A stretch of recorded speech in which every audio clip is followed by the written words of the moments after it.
Coming soon to a theater near you.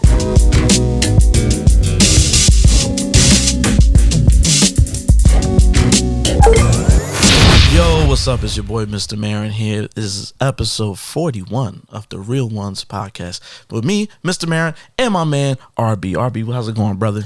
It's going good, man. Going good. It's a good weekend at the box office. Yeah. Oh, you know, it's extra good for me. You know what I'm saying? I'm coming off of seeing my 2025 Cup champions New York Knicks. You know what I'm saying? I was out in Vegas for that. That was a good little move. You know, I went out for the game on Saturday against the Magic. You know, I told myself, I was like, yo, if we beat the Raptors, we go to Vegas. Vegas is like 4 hours away. I'm going to go out to the games or whatever. I go out to the game against the Magic. We win. So I was like, yo, that's a Saturday. Mind you, I call out of work all weekend. Yeah, I'm on some fuck that job shit right now. So I call out of work all weekend. And I posted on Instagram too, so shout out to my coworkers if you've seen it. If y'all talking at work, if y'all see that I was in Vegas, so what? Hey, so be it. Be it. What you gonna do? Fire me? Okay. You know what I'm saying? So I went out. Yeah, Sunday I got back and I was chilling out, and then, you know, the game was Tuesday, so then I went back out the Monday with Aloe.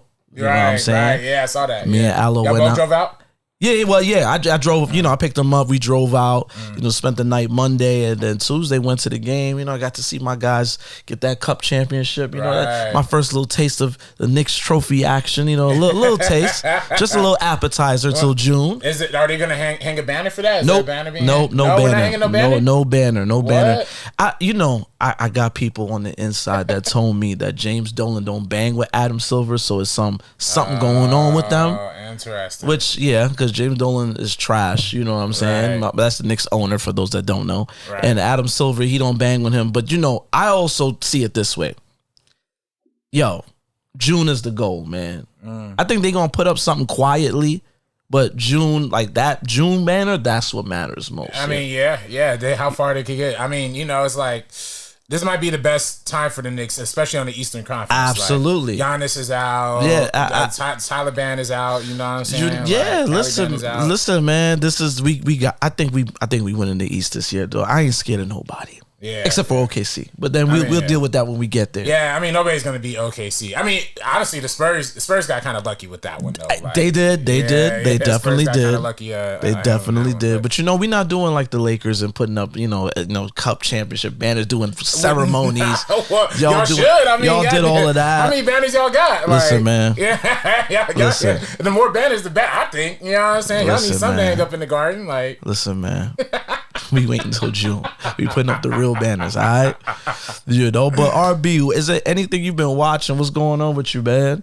Yeah, I've been watching, you know, well, actually, you know, Lakers did win the other day, so salute to them. Yeah. But yeah, movie-wise, just saw the Eddie Murphy documentary. Yes. Yo, we forgot to talk about that the last episode. That's definitely something I had, a point I wanted to make, but, you know, the Netflix Warner Brothers thing happened. We went on about that because that was big news. You know what I'm saying? Right. But yes, that being Eddie Doc, first of all, shout out to Eddie Murphy, man. That's my GOAT, personally speaking. I know Dave Chappelle just dropped something last night. I know that's everybody else's GOAT. Who's your comedy GOAT? Comedy GOAT? It'll probably be Eddie Murphy, or, I mean, I like Deep Cuts. You know, like, I love Aries Spears. You know what I'm saying? Like, Aries Spears, he blocked me on socials, man. Why he blocked you? He blocked me because he's a hater. He's a hater, so I pointed it out. I'm like, son. Oh, the Ice Cube one. No, not even that. It was he was talking about the Martin show. He said that was whack. Then he said something about Dave Chappelle, and I said, yo, I dead added him. I'm like, yo, Aries, I noticed something. All your contemporaries, all the guys you came up with, you shit on all of they whatever they do. Cause you went on Mad TV, you peaked. Your peak was Mad TV, and then you fell off. Like, do you know what I'm saying? Now, he is funny. Yeah, he is funny, and I know he getting that Vlad TV bag. He be on there every month. It seems that's like. how you know Vlad paying out for them interviews. Yeah, boy, he trying to get them checks. Yeah, and he been going viral with his reactions to the stuff that Vlad be saying. You know what I'm saying? They got him on TikToks and stuff. So he cursed me out actually. Oh, for real? He cursed me out. It was on Twitter. Yeah, this was on Twitter. He cursed me out, and then when I went to go respond, he blocked me. I said, "This motherfucker," you know what I'm saying? I was like, God damn. And then one of my boys seen it and it was like, don't talk to my man like that. I'm like, yeah, why are you defending me though? Like, you got me looking, because he cursed both of us out. I said, son, why did you do that? No, because I seen him talking to you. I said, sounds like you fall back, dog. Yeah, you know, but no, okay, I see Aries Spears. No, he's funny. He's funny. I will say that. He's funny. Even though his impersonations fell off. Yeah, no, they fell off. But like he had an old one where he did the Arnold impersonation. Like, get to the chop. Yeah, that's good. Had me on the floor. That's good. Like. Great scene. Now hold up. Picture the same scene with Stallone and Schwarzenegger. You ain't gonna be able to understand shit. Stallone is doing, but you know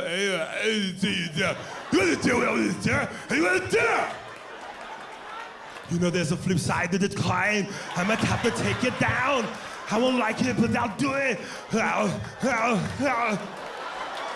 Even deaf people are like, what do you think?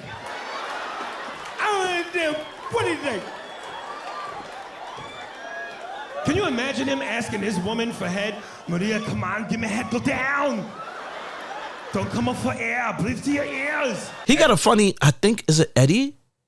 No, it's Denzel. He got the best Denzel impression. No, not even a Denzel impression. His Eddie impression is elite. But his Denzel story, because he kind of went viral for talking trash about people that go to Eddie Murphy's crib. Again, angry. He got comedian friends that's close to Eddie Murphy, right? Eddie Murphy be hosting boxing fights, like for whenever there's boxing matches. He's a big boxing fan, right. And two people, it was Alex Thomas that was on Jamie Foxx show, right. And Daryl Heath that was in Don't Be a Menace. He played the dude that, you know, take me to jail, lock away, throw away the key. You know, remember that scene in Don't Be a Menace? The main antagonist, I guess, of the film, if you want to say that.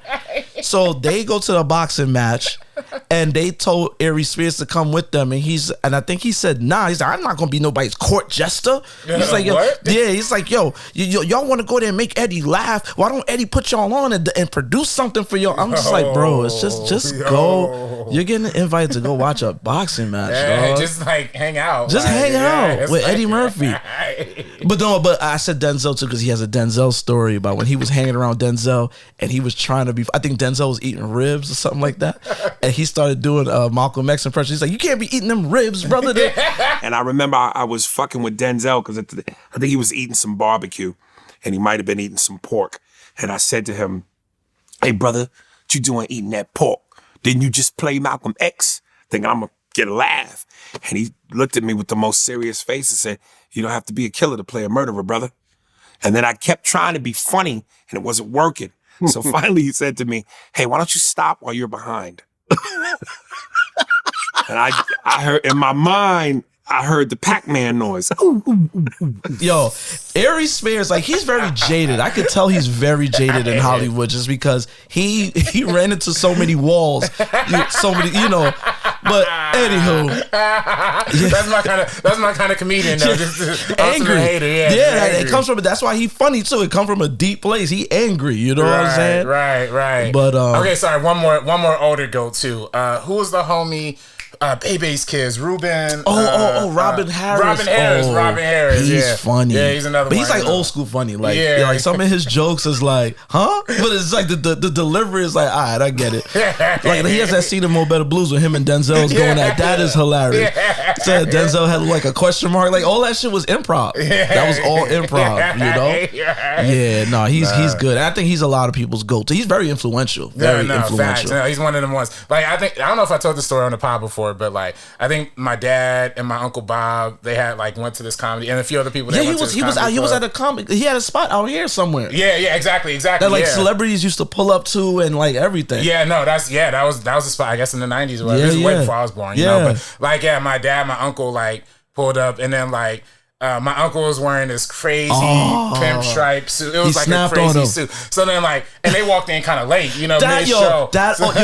They have so many Robin Harris stories of like, people walking in late while he on the set, and he zeroes in on them.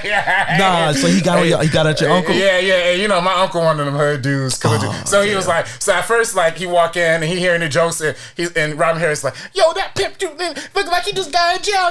And then my uncle laughing, he cracking up like and then like after a while he's like, wait, you talking about me? About you, bro. You talking about you, big dog. Bang near rush the stage. Yo. Yeah, Robin Harris. Yo, and he was like only 30, like at the end of Mo Better Blues, it showed his age.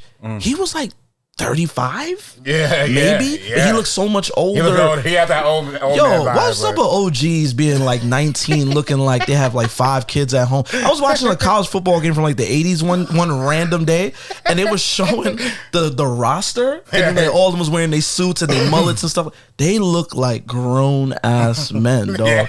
Thick neck and everything, just like 18 years old. Do you know what I'm saying? Like, you know, I kind of think like, you know, maybe it's right or wrong, but I think back in the days too, it was a little bit easier to like fudge your age a little bit, like because I've been doing this documentary for the place I work for, Dodgers Nation, about this old pitcher, Dan Bunkett. Dan Bunkett, technically the first black pitcher ever in like MLB history. So I'm trying to do a documentary about him. He was a Dodger. He was a Dodger, Okay. Brooklyn Dodger. Oh, you know what I'm saying? So know. yeah. So both sides, but then like I was talking to like this expert about it, and it was like, yeah, he was sad. Like he died at like 50, I think it was like 58, 59. And he was like, you know, back in them days, like they said, you know, they probably shaved off about 5 years off their life. You know what I'm saying? Like he was probably 30. He was probably like 35 when he was like 30. You know what I'm saying? Like just how baseball and sports used to like work back then. I'm like, dang, like so I'm like, that's probably low key. I feel like that's a lot of like older stars. Like they kind of like maybe like fudge the age just a little bit. You know what I'm saying? The age, height, they be changing. You know,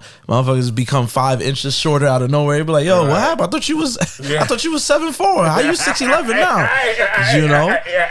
But that's the thing. Like I don't know if you've been seeing that surgery. The dude's been getting I seen that. Taller. I seen that. Yo, that look crazy. That look painful too. Yo, this is one dude I see him recovering with that joint. Like, yo, you can see the pins in his legs. Yeah. And he's just like, nah, no thank you, man. Just be a short king. It's okay. Just get your swag up. That's all. Get your swag up. Yeah. Hey, that's it. Nah, you know? Facts. But I know we went on a tangent. Yeah, My big bad, tangent. yo. Yeah, my bad. I Yeah, thought you good. This is what we here for. This is what we do. Right. But being Eddie Doc, man, great, and I loved the documentary, man. And Eddie Murphy's my GOAT. He's my GOAT. I'm glad to see him get his flowers. I will say, if there's one critique I have of it, is 100% a fluff piece. 100%. It's basically one big flex for like an hour and a half or so. Yeah. You know, it's just showing you all the highlights. You know what I'm saying? I do like the moments when he's with his family. And he has his homegirl Val. Yeah, at the end. When he does, his impersonations, Eddie Murphy is like, he's scary. It's like, it almost feel like if you hang out with him for like a good 5 to 10 minutes, he might nail down everything you do. You know what I'm saying? Right. Because the way he started talking like his homegirl was funny, and he had the puppet of her, which was weird. I was like, how you just got a puppet of your homegirl? Puppets of people. You know, the puppet of Paul Mooney. That was the Paul funny. Mooney, Bill Cosby, Richard Pryor thing was hilarious. He was like, I could do like a 10-minute set of just a puppet of Richard Pryor, Bill Cosby. Whenever Eddie's ready to go back on the road, if he becomes a ventriloquist, I'm in there opening night. I'm paying top dollar. Eddie Murphy is hilarious, dog. You know, and like I said, we got all the highlights, and all the highlights. He avoided some stuff. He avoided Orbit. He avoided. Oh, I ain't talking about films, brother. Oh, what do he avoided some off film stuff, you know what I'm saying? they're like the trans. It never happened. It never happened. That never happened. I don't care. It never happened. But I would like somebody to get to the bottom of that. I don't. Why? It never happened. What are you talking about? I don't know what you're talking about. That never happened. The GOAT never did that. But another thing they ain't talk about, that Michael Jackson song he did, "What's Up With You, Man." Why, Eddie? Why we ain't talk about that, man? You talk about party all the time. I need to know, if y'all don't know, "What's Up With You" is on Eddie Murphy's 1993 album, "Love's All Right." I have listened to the album. You know what I'm saying? I might like a song on there.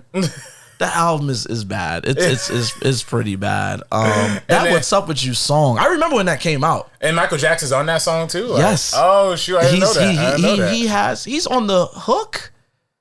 Yeah, he's on the hook because he don't have a verse. It's Eddie singing, Right. And then the video. I remember the video. The video premiered on Fox 5 when I was like 5 years old. Whenever that 93, I was 5 years old. So yeah, the video premiered on Fox 5.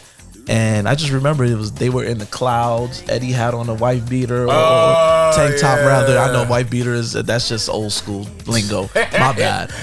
We still gotta call. I still feel like we should call them that. Yeah, I mean, like, still applicable to. Yeah, it definitely is. You know what I'm saying? And like they in the clouds, it's the Harlem Boys choir skipping around.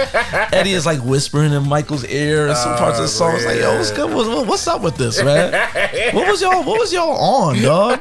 Why did this happen? This just goes to show you pop culture in the 90s. It was like 80s and 90s. If you was lit, you can do anything. Case in point, we kind of experiencing that lowest key right now. Yeah. Timothée Chalamet is everywhere. Timothée Chalamet is everywhere, dog. Marty Supreme. When does that come out? I think it comes out Christmas. Christmas. Yeah. So it didn't come out yet. Well, no, they literally started advanced screenings, like not advanced screenings, but like early access screenings, like today. Yeah, okay, gotcha. The early access ones. Boy, I see Marty Supreme clothes. Yeah, the hoodie. Which I kind of feel a little way about because I saw something. Somebody said something like, "This has never been done. Like this is breaking new ground for streetwear." Yo, Spike Lee exists, dog. Stop it. 48 and Mule Clothing, Spike's joint. Give respect to my man Spike, dog. He did that joint, the X caps. You know what I'm saying? That was the Marty Supreme thing. It's kind of like the Malcolm X, because it was promoting the film and it became a streetwear thing. You know what I'm saying? Tyler, the Creator, got the golf Marty Supreme collab. Yeah. Well, Tyler, the Creator, really at least Spike Lee definitely had it for movies and stuff. Yeah. I feel like in the modern era, definitely Tyler with that whole golf and even he had that TV show Looter Squad back in the day. Yeah, Tyler's a mogul. Put respect on Tyler's name. He been doing this for a minute. You know what I'm saying? Yeah. This is just more expansion of the brand, I was listening to 7 p.m. in Brooklyn with Carmelo Anthony. Timothée Chalamet was on there. Oh, for real? And he was just like, I was just doing Drewski's Could Have Been Records auditions in Brownsville. I'm like, you in the hood. He was in my hood. Like my hood back in New York. I live in the East New York, Brownsville area. Like Brownsville was literally right around the corner. And he said where they was shooting it at, like the YMCA, that I can literally walk there from my crib. Timothée Chalamet was in Brownsville. That's crazy. In the sticks, dog. Just like. And then today, I'm on Instagram. He rapping with some London, some English rapper. Sketty, whatever his name is. That they was trying. There was a theory that that was really him. Yeah. So what is going enough? Yeah, he promoting the heck out that movie. He's everywhere, dog. My Knicks win. They somehow he on the court side every Knicks game. They trying to say he the next Spike as far as the Knicks fandom thing. Like God, we looking at a generational run. No facts. Yeah. Now look to me, it all started. I always liked Timothée Chalamet as an actor. I started liking him as a person when he won that SAG award, and then he was like, "I want to be one of the greatest," like Daniel Day-Lewis and Viola Davis. That's like, okay, he got that competitive attitude. Like he kind of bringing that swag to it. And then there's that old picture of it's like Kanye, Kid Cudi, and then just Timothée Chalamet hanging out. This is like 2017. Wow.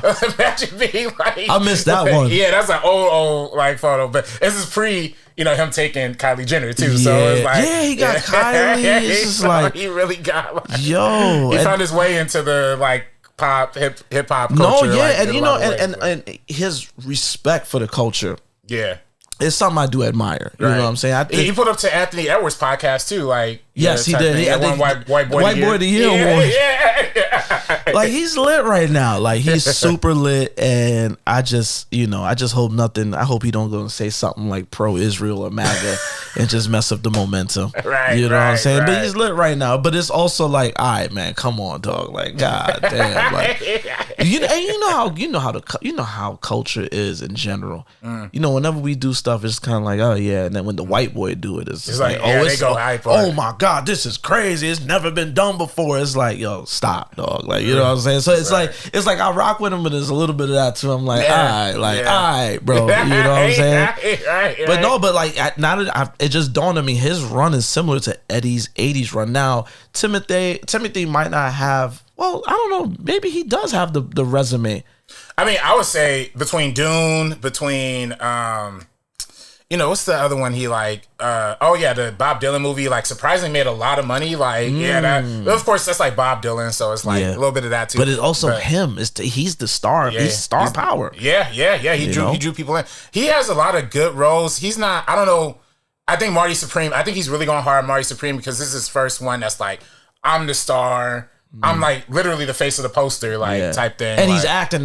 It's not like Dune where, I'm not saying he ain't acting in Dune, but you know what I mean. Yeah, like them big, sci-fi, big budget movies, it'd be kind of like vehicles for like the studio. Whereas I feel like Marty Supreme, 824, Safdie, I feel like he's going to shine a lot more. This ain't Wonka. Right, You know what I'm exactly. saying? He's really trying to pave his path as like the new Leonardo DiCaprio. I feel like yes. He's gonna be like, I do big budget stuff like Dune. I don't think he's ever gonna do like a superhero movie or anything. Well, he said Leonardo told him not to do that. Yeah, which I agree with. But then again, Leo says that, but he's been in talks for mad superhero movies over the years. Like they almost had him do Joaquin Phoenix Joker for a minute. Like he was almost in that. Yeah, that was I didn't know that. Yeah. And then he also apparently was almost going to replace Tobey Maguire as Spider-Man way back. I do remember that. 2, I do remember. Yeah, I do remember that. So yeah, it's like, like I could see Timothy getting to that level, but Eddie Murphy was just like funny too. That's also made Eddie Murphy like a different kind of star because he's like a little bit more accessible, I feel like, like, and it's just crazy I know Eddie. Like again, that's my goat. I know him. But to see the shit chronicle like the way SNL happened and this happened, 48 Hours, and then everything that happened after that, he was on a roll. It was a generational run. Like he really wasn't missing. Yeah. Say what you want about, the Golden Child, but that became a hit because he was, he was carrying that joint. You know what I'm saying? He was just like, and then, I think I talked about it before. Beverly Hills Cop made like what would be equivalent to Marvel money today in 1984. Yeah, 14 weeks #1 at the box that office. is insane for a comedy. Yeah. We will never see that again, dog. Nah. Never. One can argue, like, if Eddie was to pop now, I don't think it would be the same. Like, it wouldn't really be the same because just the world is just, the industry is just shaped differently. Now, you know what I'm saying? Comedies go straight to streaming now, unfortunately. Yeah, that's the unfortunate part. And that's why it's like, even though I love like Eddie's new side of his career, like I like Beverly Hills Cop 4, you know what I'm saying? You did? I thought it was okay, you know what I'm saying? I thought it was cool. It was watchable, but but it's like definitely wasn't like calibrated like, Beverly Hills Cop 1 or 2. But then also like he had that one like Christmas movie that was on Amazon Prime, like Candy Cane Lane. Did you like that? I didn't hate that one either. You didn't like that one? Nah, I didn't really like it, I feel that. I feel like I'm gonna be honest with you, and again, I love Eddie, but I feel like after Dolomite, he got the boost he needed to be back in the spotlight, and then Coming to America, that wasn't it. The Christmas one was called Candy Cane Lane. Yeah. And that was his he reunited with Reginald Hudlin, that he did Boomerang with. You know what I'm saying? That wasn't it for me. The when I was coming back from New York, I watched the joint with him, Pete Davidson, and Keke Palmer. Oh yeah, that one wasn't good. Yeah, I think F. Gary Gray directed that one too, if I'm not mistaken. Really? It might have been. Let me double check. Oh, that'd be crazy. I couldn't get jiggy. Oh no, actually, I think it was Tim Story. Tim Story did Tim that Story. One. Yeah. And there was a lot of green screen in that movie, man. Yeah, it was like distracting. How much green screen was in that movie, dog? It's like sometimes these Amazon Prime originals be like, what are y'all doing? Like, I can see why y'all didn't like put these in theaters because it's like it looks bad. Like it just looks bad. The way it's lit, everything just looked bad. Yeah, so, Tim Story, man. That was Tim Story. Still the best Fantastic Four director, in my opinion. You think so? Really? I mean, yeah, I say better than definitely better than the new one. Yeah, I say like my a little gosh, bit. Man, that's nostalgia talking, dog. I mean, it's nostalgia. I mean, have you rewatched the First Steps yet or? Not yet. Most of America hasn't either, and I think that's like they released the ratings for First Steps compared to like all the other Marvel movies. Like it literally did worse than like Moon Knight. You know what I'm saying? It did. It honestly, like Captain America: Brave New World had more first week viewers than Fantastic Really? Four First Steps was. Yeah. I didn't know. I just think like I think people really ain't off that movie. That's crazy. Yeah, it's like it's definitely a fine movie. It's just to me it's not enough action. The Thing didn't do it. Johnny Storm didn't do it. Like really, I liked how corny and cheesy it was. It was light. I liked it, but you know what? Light, yeah. I'm gonna run it back. But those I feel like the Fox ones. They're also cheesy too. Very cheesy. That was, I always say this, like the pre-MCU films was always like just a night at the movies for me. I never really cared to watch them again. I didn't want to own Daredevil. I didn't want to own Fantastic Four. But I feel like this one, I like the world that this one was in. You know what I'm saying? It was real cheesy. Just, I heard, what's my man name? Pedro. I was calling Pablo.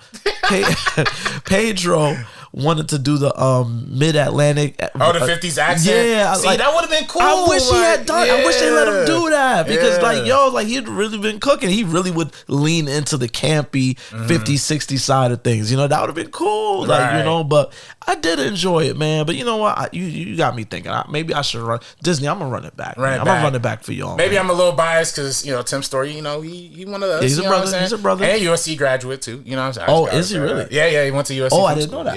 Yeah. Oh, okay. Yeah, so that's all why right, I'm USC. Right. But I mean, the pickup was like not USC to quality right there. That wasn't you know what good. I'm saying? That wasn't it. I didn't like the needle drops in that movie. Like the music that was in it was so random.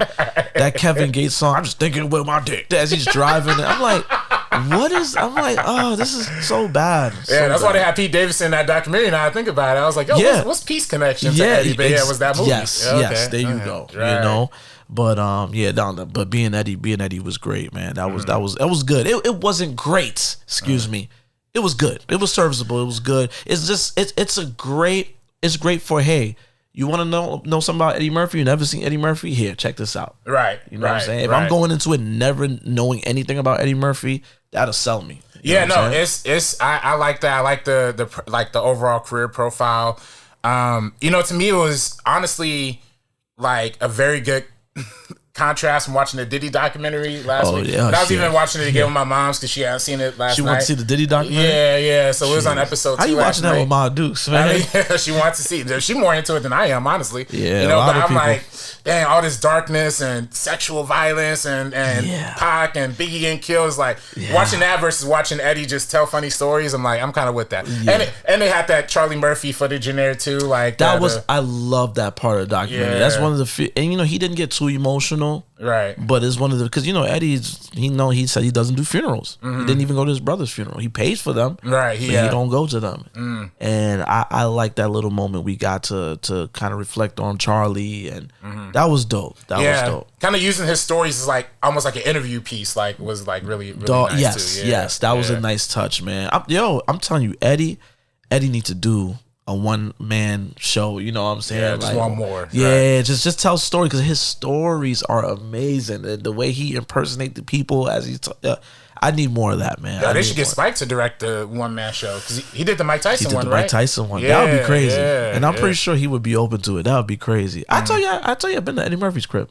Talked about. I know if we talked about it on the camera, but I've been to Eddie Murphy's crib once. You know what I'm saying? I've been there. I didn't get to go inside, right? Because when he was trying to invite me inside, motherfuckers waved me off like, "Nah, stay in the car." But I got to meet Eddie, man. I even made him laugh, which was cool. Hey, you know what I'm saying? I got to make Eddie Murphy laugh. I can't even remember what I was talking about, dog. But I just know I just made a little quip about something with the security guards, and he was like, that was laugh, the old laugh or the new laugh? No, that new laugh. Like, I wanted the old joint, you know what I'm saying? But yeah, he did that new laugh. Yeah, Eddie, he looks great for his age, man. Like the brother looks like, no, seriously, how he look on camera is nothing like in person. Like I couldn't believe he was that fit. I'm like, Eddie Murphy looks great for his age, man. Shout out to him, man. Yeah. He's one of the people I need to put in a cage and just let them live forever, dog. That's my guy right there. Yeah. You know what I'm saying? Definitely the GOAT. Definitely one of the GOATs. We touched on Marvel for a little bit. I wanna go into a couple things. Right. You got to see the Avengers Doomsday trailer, didn't you? Oh yeah, I did. Yeah, I got to see the extra grainy. Yeah, You know, I got to see the version everybody on Twitter saw. But being that you went to go see Avatar 3, Fire and Ash, you know what I'm saying? You got to see the Avengers trailer. Yeah. How you feel about that joint? Well, it was, you know, I thought it was a serviceable teaser. I guess they're doing the 1 a week thing, so it's going to be multiple. I'm curious to see where it goes. I think it didn't get the reaction that Marvel anticipated because, like, you know, you think they're doing this big reveal, Steve Rogers, Chris Evans, like, they did the pan around to him and show his face. Spoiler alert, by the way, if you haven't seen the teaser, by the way. But it's leaked. It's everywhere. Yeah, Everybody knows. And then somebody did the AI, you know, version of it. And they got that got taken down too. Right. Well, I was like, yo, the AI version looks exactly like the version in theater. I was like, yo, it literally is the exact same. Like, wow. Yeah. Except the baby's face was a little different. But like, AI. AI. I didn't get it. But yeah, that was like literally like I had I thought people were going to be cheering. I thought people were like, when they said Steve Rogers will return in Avengers Doomsday, I thought people were going to be cheering, going crazy. Nah, it was kind of quiet. Where'd you go see this movie? I saw it at Endolamo here in Torrance. You know what I'm saying? So the crowd in Torrance, they normally don't really go up like that. Okay. But like they do go up sometimes. They even went up during Avatar, like during some moments in the movie. Okay. But like during the trailer, for one, you kind of tell the vibe of people like, oh, okay, I saw this one. Like, it was leaked. Even my girl was like, oh, I saw this on Twitter already. Yeah. And then, but two, I think that people are not in for this whole, like, we're just going to bring back the old cast again. You know what I'm saying? Like, I think that's kind of putting some people off. Like, listen, anything that makes me forget about Anthony Mackie being the new Captain America is fine with me. Anything. I do not rock with Anthony Mackie. That is not my cap. You know what I mean? Sam Wilson, get him up out of here. I'm actually waiting for the day they kill him off or something like that. Right. Like, I would like that. I don't want them to kill him off. I want him to kill off Sam Wilson, man. Just get him out of here. Or demote him. Demote his black eyes. Like, yo, like, listen, this is one of the few times I need white people, white rage to kind of work and talk to Disney and the MCU and make them get them up out of here. I'm not with Anthony Mackie. No, I mean, look, I don't care. I get it. Like, he's not the right brother. No, you know what I'm saying? No. I like, I think he's cool. You know, I love She Hate Me, but that's I'm always gonna hold on to that one. But no, I think that people, the Robert Downey Jr. thing was a nice surprise, but I think people are kind of like, okay, y'all kind of going back to the same well. Now with Chris Evans, they're kind of seeing this. They're like, we thought he died in the last one. Yeah. Now y'all bringing him back again. Y'all going back to that well too. Like, Marvel. Listen, we just talked about Fantastic Four not really blazing up the box office or streaming. Right. I think Marvel's just kind of like, yo, let's kind of go back, let's work, nostalgia. Let's do some fan service. It might not be as egregious as the way Star Wars did it, but they're gonna go back to kind of get people back in theaters. You know what I'm saying? And remember, now they're saying that this is gonna directly follow Endgame. Yeah. That's what it looks like. It looks like it's the house from Endgame when he's like retired. When he was dancing with Peggy. Yeah. He's like pulling up back to that house. He got the old Captain America outfit out. It looked like he packing it up though, so he might be a family man type-ish. But yeah, I'm curious. I mean, do you kind of have a theory? Have you heard like the theories that are kind of going around? I haven't heard the theories. No. Yeah. No. I mean, I like one theory that's going around based on the Fantastic Four post-credit scene when Doom is kind of going after their kid. Seems like Steve Rogers is about to have a kid based on that trailer. Thor has a kid now from Thor Love and Thunder. I see where you're going with this. Maybe it's like Doom going like from door to door getting all these kids. Like, on some new Avengers, he's trying to snatch up the kid, the kids of the young ones. Yeah. And then maybe trying to stop some sort of multiverse something. I don't know. They'll probably find a way to explain it. But they're gonna find a way to do it. Yeah, that's kind of what I'm thinking. I'm like, that could be. That's actually interesting. That's not bad. Yeah, that's not bad. And it really gives it like a little bit extra weight for the heroes because like, oh shoot, they're fighting for like the children now. You know what I'm saying? Yeah, that's not bad. Yeah, I could kind of see that, but that's not bad. That's not bad. Okay. Yeah. Now there's been some other trailers. There's been like 3 other trailers. We did not get to talk about the Michael trailer. Yeah, we didn't. What'd you think about that? It was cool. It was just really just like flashpoints. I feel like it was actually pretty different than the one I saw a couple years ago at CinemaCon. That's right, you did see one at CinemaCon. Yeah, it was like 2024. Yeah, and the CinemaCon one definitely seemed like they were leaning into like the legal trial stuff of it, like at least a little bit towards the end of the trailer, because they show like courtroom shots, they show like Michael like that kind of thing of like his head being down, like leaving the courthouse. That was like not in this new one, like at all. Yeah. So I'm really thinking like they really did have to like cut that whole sequence out and like do something else with that. Listen, I remember when they first talked about the thing. I think the estate said that they didn't want to touch it. They didn't want to touch the courtroom stuff, the legal stuff.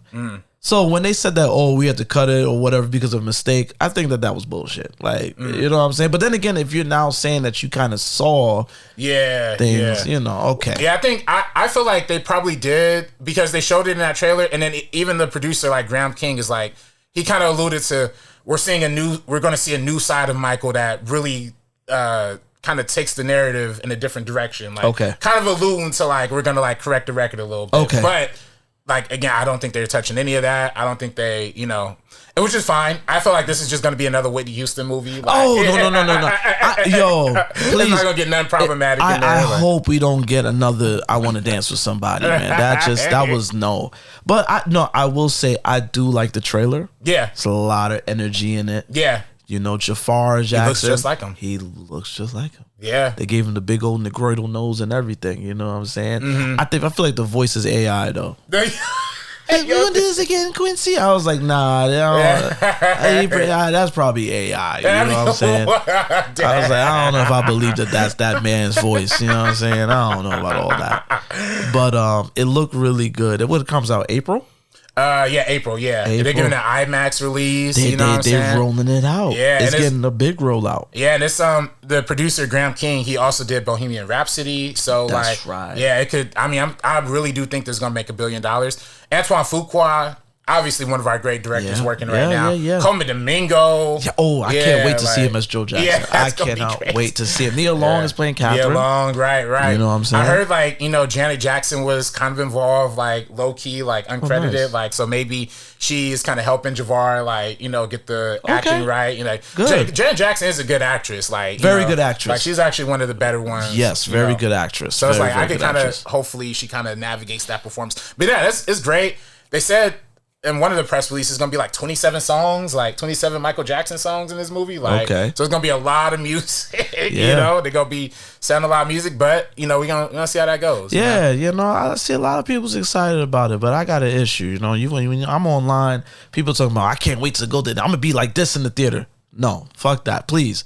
I am not trying to bump into no damn he's, no impersonators, none of you. I can't stand them. I cannot stand the fucking he's. They do too much. Because I have a feeling this is going to have a Black Panther type rollout.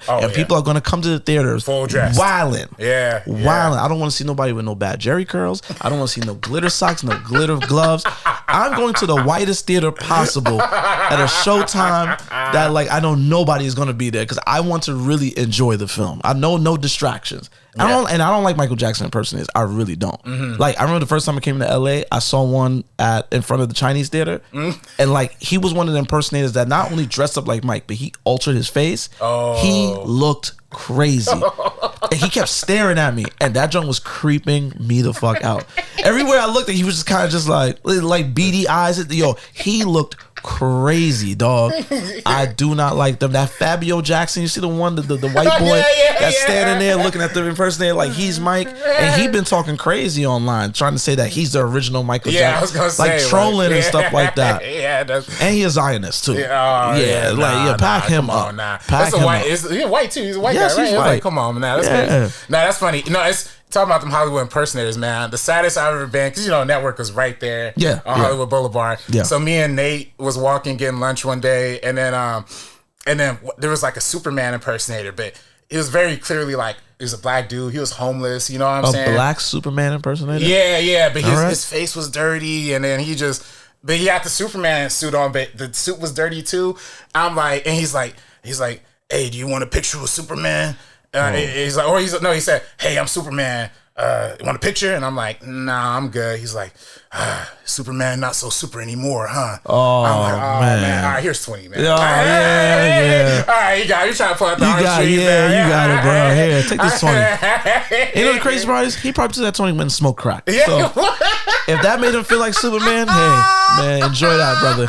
Enjoy that, man. Yeah, no, facts. You know, my father always tells that story. My father swears he does not want to help homeless people. He was like, yo, the one day I gave a homeless day, I think he said he was across the street from a KFC. He was like, yo, my man, go get some money. I mean, I'm sorry. Here, take this money, go get some food, man. And he said that he went and did something, spun the block, saw him buying crack with that money. And he said he never helped. Cause I remember when he told me this story, we was like by King's Plaza in Brooklyn. It was like a homeless dude came to the car. He's like, "Whoa, get away from my car." So I'm like, why are you yelling at the man? And then he told this wild story. I'm just like, oh, okay. Oh, I see where that come from. You know? The circle back just seeing him get crack. Yeah, and I was like, yo, he said, yeah, he saw him in the alley buying crack. The same dude. I was like, all right, man. You know?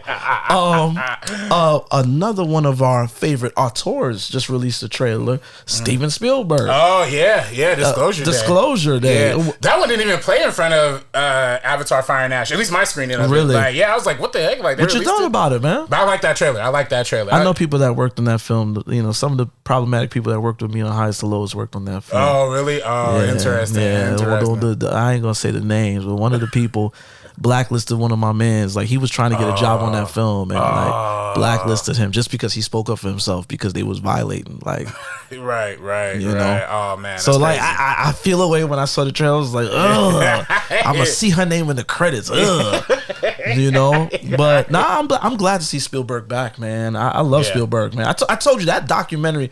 Again, Spielberg is like American institution, dog. It's like water on the bridge for me because he's just so great. Yeah. But then it's like when I saw that documentary, I was like, oh nah, he's one of them ones for real.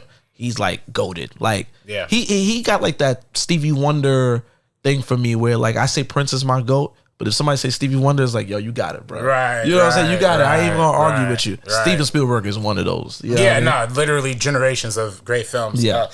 Even recently. I did run back Ready Player One on a random day. I haven't seen that in a minute. Yeah, that was one of the Movie Pass movies for me. Like, yes, it was. I literally remember seeing that on Movie Pass. But yeah, I saw it recently.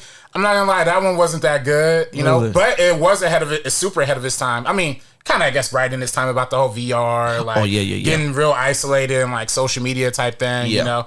But I mean, just the fact, look, for a weird sci-fi movie that's like all IP, the casting that was like homie from Star Wars, what's his name, man? Ben Mendelsohn or whatever. Mark Rylance, Lena Waithe was like playing a random, you know what I'm saying, video game character. I'm like, dang, like Spielberg can still get a cast, even with Disclosure. It's like Emily Blunt, Josh O'Connor. They're trying to give him the little star push right now. Yeah, of course. You know what I'm saying? But yeah, I mean that one, Coleman Domingo in that one too. Yes. My son, I like to see my son work. I love Coleman Domingo, yo. Yeah. No, he top tier. Yeah, that one was fire. I like sci-fi. I like Spielberg.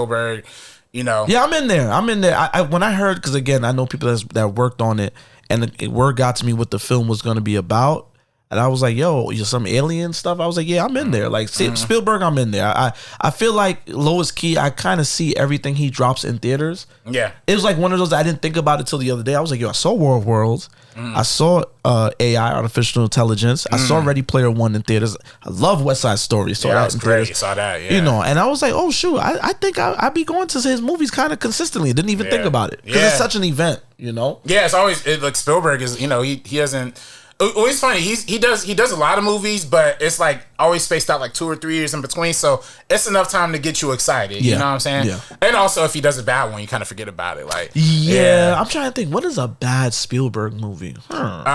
Recently he did that one, the BFG. You know what I'm saying? Oh, that one I didn't see. Yeah. No, that one's not good. And he did that Rin Tin Tin joint too, right? Oh yeah, Adventures of Tintin or something like that. One yeah, that was cool. That was during the 3D wave, so you know. The 3D movies, you know what I'm saying? That was tight on that. That was like around the time of that Polar Express. It was like around Polar Express time. Got you. I think Peter Jackson was supposed to direct a sequel to that too, but like they never got around to making a sequel to that. But nobody want to see that, bro. Nah. Some more like 1800 pirates. That was that Rin Tin Tin joint. It remind me of Red Tails. It's like George Lucas is like, yo, bro, you like them 40, 50 serials. Nobody in the 21st century cares to see anything like that. Just give me a dope story about some black pilots, dog. Why you had to make it like that? Like, that shit was corny. That shit was so corny. Yeah, nah.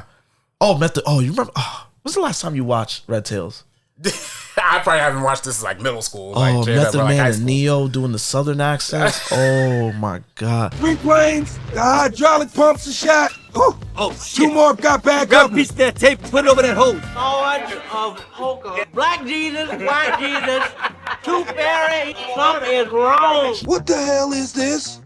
Did somebody throw a train at you? Coffee, I can see you upset. No holes in me, baby. Woo! Come on. I don't know which one was worse between the two. It might be Method Man because Method Man is so New York. You know what I'm saying? Like to hear him trying to damn, this is like nah, dog. Like not that ain't it to Cal. That ain't it, dog. That ain't it. That was a shit ton of green screen in that movie. Yeah. I feel like this right here is green screen in that film. Like I'm sitting down talking to you in the living room. It's like, yo, why does everything look so fake? You know what I'm saying? That's not George Lucas. That was George Lucas producing that. He was doing too much. Yeah. But it was a black filmmaker, but he produced it. Yeah, he produced it. Yes, Shout out to George Lucas, man. I think Anthony Hemingway was the director behind it too. Did a lot of TV. He did a lot of TV. Okay. Yeah, I could tell. Yeah, you know what I'm saying? You know, one of them kind of movies. Yeah. You know, but yeah, Spielberg is back. Another film, Street Fighter, released their trailer. I didn't even see that shit. You didn't see it? It's very. This is what I want to know, man. Where are they going with the direction of this film? Because the trailer is. I like film adaptations of things. I don't need it to be a one-of-one copy. You get what I'm saying? I don't need to see the same exact things I saw in the game or the cartoon in the film. I'm not that guy. Yeah. I don't need it. I don't need that. So when I saw Cammy's outfit, I see Ryu's outfit. I'm seeing all of that. Cody Rhodes as Guile. He got the hair. He's doing crazy.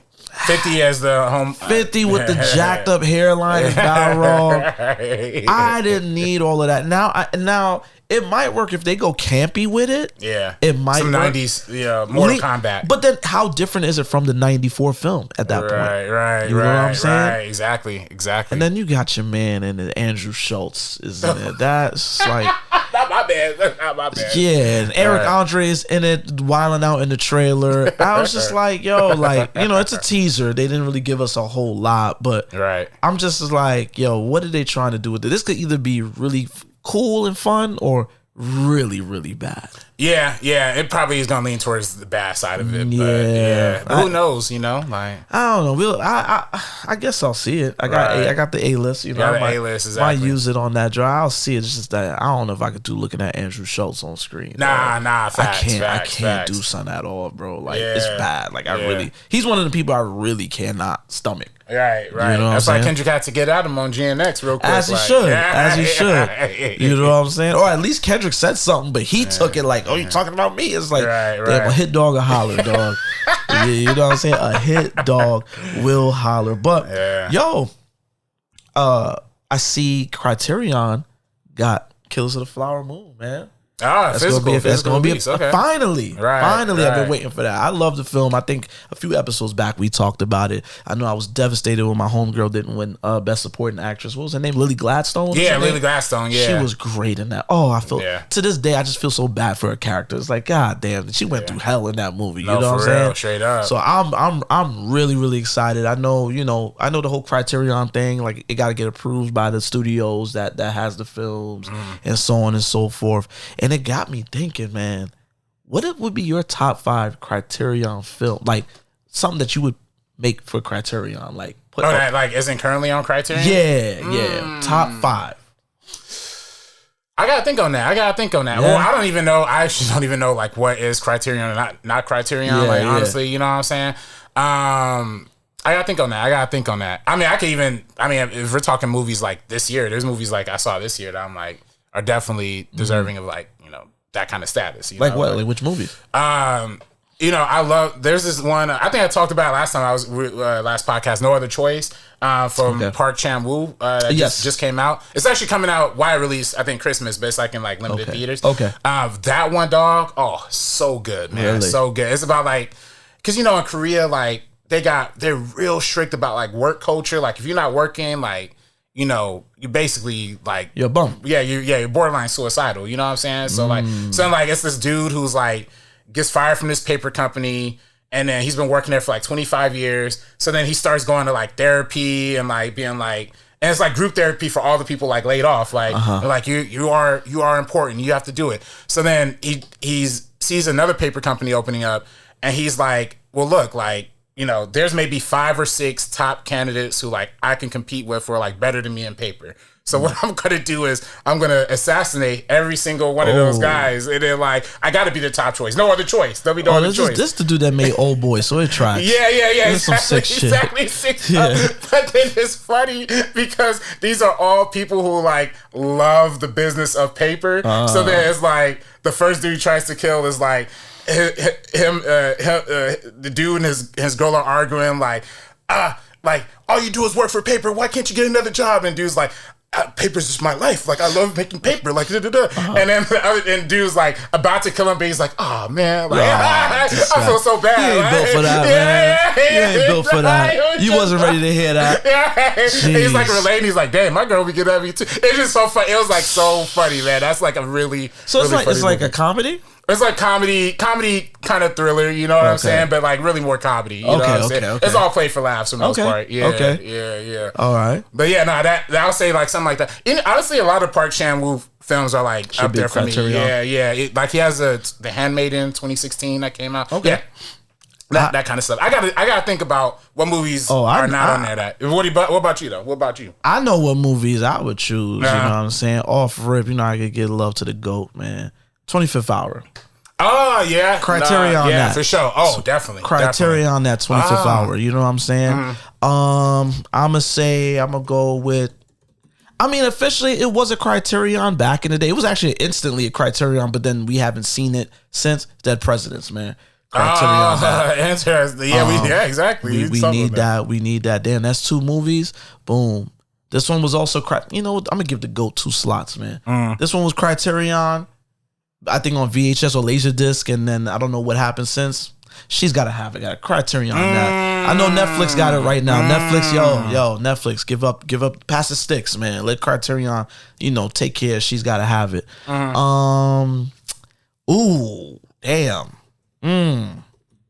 Ooh, oh, another GOAT. Prince, Sign of the Times, Criterion that, man. Come on, Criterion that, man. We got David Byrne, you know, Talking Heads joint is a Criterion joint. David Byrne got American Utopia. I think there's a Rolling Stones concert film in Criterion. I could be wrong. Let's Criterion Sign of the Times. And for my last one, Pootie Tang. Go ahead, just go ahead. Just go ahead and give Pootie Tang a Criterion. That's one of the most unorthodox comedies. Yeah. It just go crazy. The cult following is crazy, man. Show love to Pootie Tang, man. Paramount, give up the rights for that joint. Dog. Got to. Man. Okay, word. Yeah, okay. So yeah, it should be probably something like kind of like a deeper cut, like some filmographies too. Yeah, I was thinking too. I would just, because I put up there, I have a whole list of every Criterion movie right now. They got a list of everyone. Yeah, so I just started searching ones. Daughters of the Dust, I didn't realize wasn't on there. That's that 1991 film. Julie Dash, Julie Dash first film. So I say probably that one. Okay. You know what I'm saying? I searched Mississippi Messiah. That's not on there. So it isn't? It doesn't seem. No, it is, because I own that Criterion. Okay. Yeah. You know what? Okay, it is. Yeah, I own that Criterion. Because they was actually, you know, when Nair, shout out to Mondani, you know, the mayor of New York, his moms, you know what I'm saying? When she found a way to get the original reels back, I think she took it to Criterion and they, you know, took care of it. You know what I'm saying? Okay. Yeah, I gotta find I gotta really think about that, like which ones like what should go in there. Yeah, man. You know I was thinking about that, man. I saw Killers of the Flower Moon. I'm like, yo, we might need some more Criterion joints. You know what I'm saying? Yeah. You Not know? facts. But RB, you know, like we mentioned earlier, you saw Avatar, Fire and Ash. Let us know what you think about it, man. Yeah, man. I loved it. You know what I'm saying? Well, maybe not loved it, but I did really like it a lot. You know, I'm a big Avatar fan. So what is this one about? Jake Sully and his family, you know, they are now living with the water people. You saw Way of Water, right? Yeah. Okay, so yeah, they're living with the water people. They're like fully locked in with them. But, you know, the spider kid, the human kid the white boy with the locks. The white boy with the locks. Yeah, he's starting to become a little bit of a problem because like they keep hunting him down. You know what I'm saying? Like because the homie, that's his son. You know what I'm saying? The other homie. So then They like, oh, that's right. Yeah, you're right. he's the bad guy's son. So they keep trying to hunt him down. So they're like, all right, let's ship this kid off to like another part of the planet, or like, you know, and we'll take him there type thing. But as they are moving, you know, they're like in this like crazy flying thing. You kind of see in the trailer. These new group of Na'vi, or these new group of, you know, aliens called the Ash, are like attacking them, and they like basically like, you know, real world comparison, they kind of like terrorists. You know what I'm saying? They just really got no kind of like, they're just destroying stuff to destroy it. You know what I'm saying? And it's led by this one lady who's played by Una Chaplin. I didn't really know who she was before this movie, but she was great as like the villain. You know what I'm saying? And she kind of like is just kind of she goes after anybody and everybody just because like they like, you know, kind of like savages kind of thing. That's the metaphor, you know? Right. And then she ends up teaming up with Quaritch, like the military homie. So then they are basically, you know, teamed up going against the Jake Sully family, and then, you know, the whole family got to go to war again with the humans. You know what I'm saying? So it's like, it kind of is like that. You know, you kind of see, as I'm saying, it sounds very similar, like Way of Water. It is. It's basically Way of Water Part 2, or like Way of Water 1.5. Like, it's very similar. It almost to the point of like they get to the third act, and there are literally some shots that I'm like, did they literally just take that from like Avatar 2 and then just like repurpose it? You know what I'm saying? Like, it's literally like so similar, and like not James Cameron getting lazy. Yeah, that's really what it's feeling like. It was like, yeah, they really kind of recycled a lot of plot points that were from Avatar 2. And I think James Cameron even said like they shot 2 and 3 at the same time. That was going to be my next question. Did they shoot it at the same time? Yeah, apparently they shot at the same time. They, you know, made it as a direct continuation of the second one. There's a plus to that, you know, of course, because it's like a linear story, production times cut down and stuff. But it's literally, I don't know if he at some point realized like, yo, I'm making the same movie twice, like, or if there's like a 1 6-hour version of this entire story, maybe it'll make a little bit more sense. But it's just kind of repetitive because, you know, we have all that stuff with the Ash. That's a great story. That's a great storyline. Like, the characters are great in that. But we go back to the wells, like, and there's a whole nother well storyline, like the, you know, because in the second one they're like hunting the wells and you know, they like mining that. Okay, so we end up going back to that storyline again, but it's like, oh, now we're even hunting more wells and the wells are bigger, and it's like, okay, all right, like I kind of would have preferred if we just kind of stuck with this like fire side of it, because the fire and ash part of it, it's only really like 30 minutes of the whole like 3-hour movie. Like, and there's really like a whole hour chunk that's like basically Way of Water, like, again. So it's a little disappointing on that level. Okay. But that being said, what really works is great. There's a whole sequence that like they actually go to the military base, like, and it's like a bunch of humans, and it's just a real nice change of scenery because it's like all industrial and factories, but the Na'vi are fighting on there too. So that was a cool set piece. Everything with the fire and ash was great. Like, you know, the ash people was great. I just wish there would have been more of that. But overall, good time. I'm gonna watch it again. Okay, so, good. Yeah. Did you see it in 3D? I saw it in Dolby 3D. Nice. Yeah. Good seats. I was tight at AMC, man, because I booked them tickets like over a month ago. You know what I'm saying? And then for some reason, I don't know if the AMC app updated or I don't know what happened, but they just were not showing up like on my A-list thing. And I'm like, I'm kind of freaking out because like there's no other Dolby 3D seats that are like good, like anywhere, like all over LA. So I'm like, like, you know, I was trying to call corporate, call the theater, like that thing ain't answer. I literally had to pull up to the theater and be like, yo, is my ticket still good? Like, and it was like, yeah, like, you know, they just had this app problem. I'm like, all right, good. All right, so yeah, I had to get that situated. But yeah, Dolby 3D is really the way to watch it. That's the way to watch it. Yeah. It's the best one. And they even they literally was like pressing about like putting the glasses back because like they literally like had a whole clocker of like how many glasses are going into the theater, like that was literally making sure like, nah, like these glasses are hella expensive. We won't pull these out every time. So what's the difference with Dolby 3D? Is it just louder? Well, Dolby overall is louder than IMAX because they have way more speakers, like they have the ceiling speakers. Right. Also for all 3D movies, they actually make the 3D with like Dolby like software, Dolby software, Dolby hardware. So when you're literally seeing Dolby 3D, like that's literally the way like they intended it to be watched, like in that format, you know. Okay. If you go to like Disneyland or Universal and they have like those 3D rides, it's Dolby 3D. Yeah. Okay. Yeah. So that's like the real like pristine one. And they literally only wrote it out for like Avatar. I think they had it briefly for like Tron Aries, like for a couple shows that ain't nobody trying to see that, you know.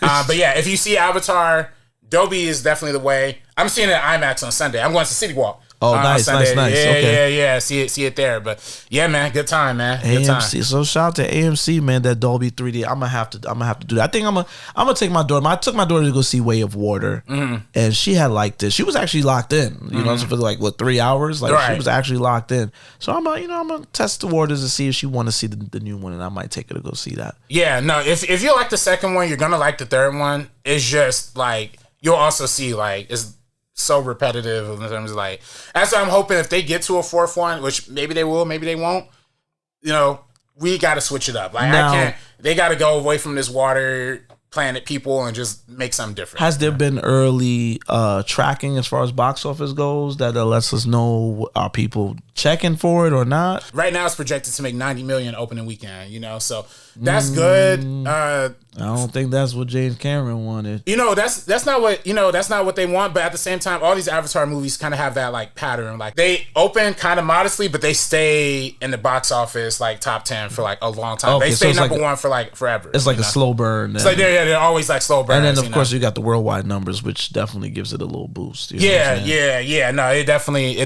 Look, Way of Water makes so much money. Like they're already profitable. You know what I'm saying? Like Way of Water made $2.2 billion, and I think the budget was I think the budget was like 400 million or something like that, which is, you know, like a lot of big budget, but you know, they made all that back and some. So, you know, they definitely got the incentive to keep the franchise around. I just hope creatively James Cameron maybe takes a break. You know what I'm saying? Maybe he's been talking about doing that Ghost of Hiroshima movie for like a long time. Maybe he does that and then comes back to Avatar. Maybe he hires me to direct Avatar 4. You know what I'm saying? You might as well. Yo, hit RB's line, man. Yeah, facts. Come on, man. What you would try to do with the movie, though, man? If you had a chance to direct Avatar, what are you trying to take? Well, I'll take it. I mean, you know, that's a good question, man. That's a good question. Well, I did hear people were saying the fourth one is gonna be like they're gonna go to Earth. You know what I'm saying? I did hear that. Yeah, so that is cool. Like I want to see what happens when like them giant 9 feet blue people is like interacting with humans. Yeah. That'd be dope.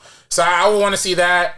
I want to see, hey, let's actually get some more of that fire side of it, because you know there was like interesting characters. You can very much tell. You know, these Avatar movies are always metaphors. So it's like environmentalism, you know, colonialism.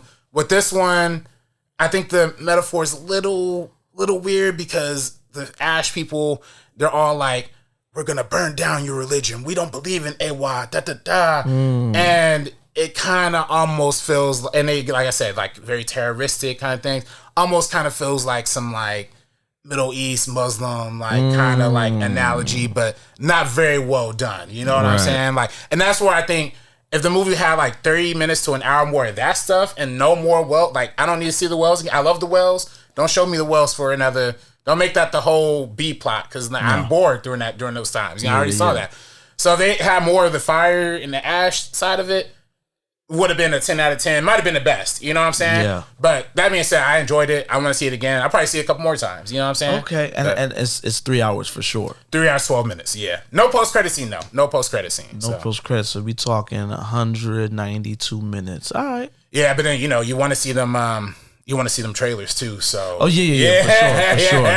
So that's add another 20, 25 minutes on top of that. Okay. Yeah. All right, I might, you know, like I told you last episode, man, that Avatar movies be like a game time decision. It'd be like, yo, what am I doing today? Am I off? I ain't got nothing to do. Right. I know my phone ain't going to be blowing up at this hour. It's early. You want to get them out the way early. I'm not trying to go see that shit at 9 p.m. Yeah, no. Yeah, so I might do that.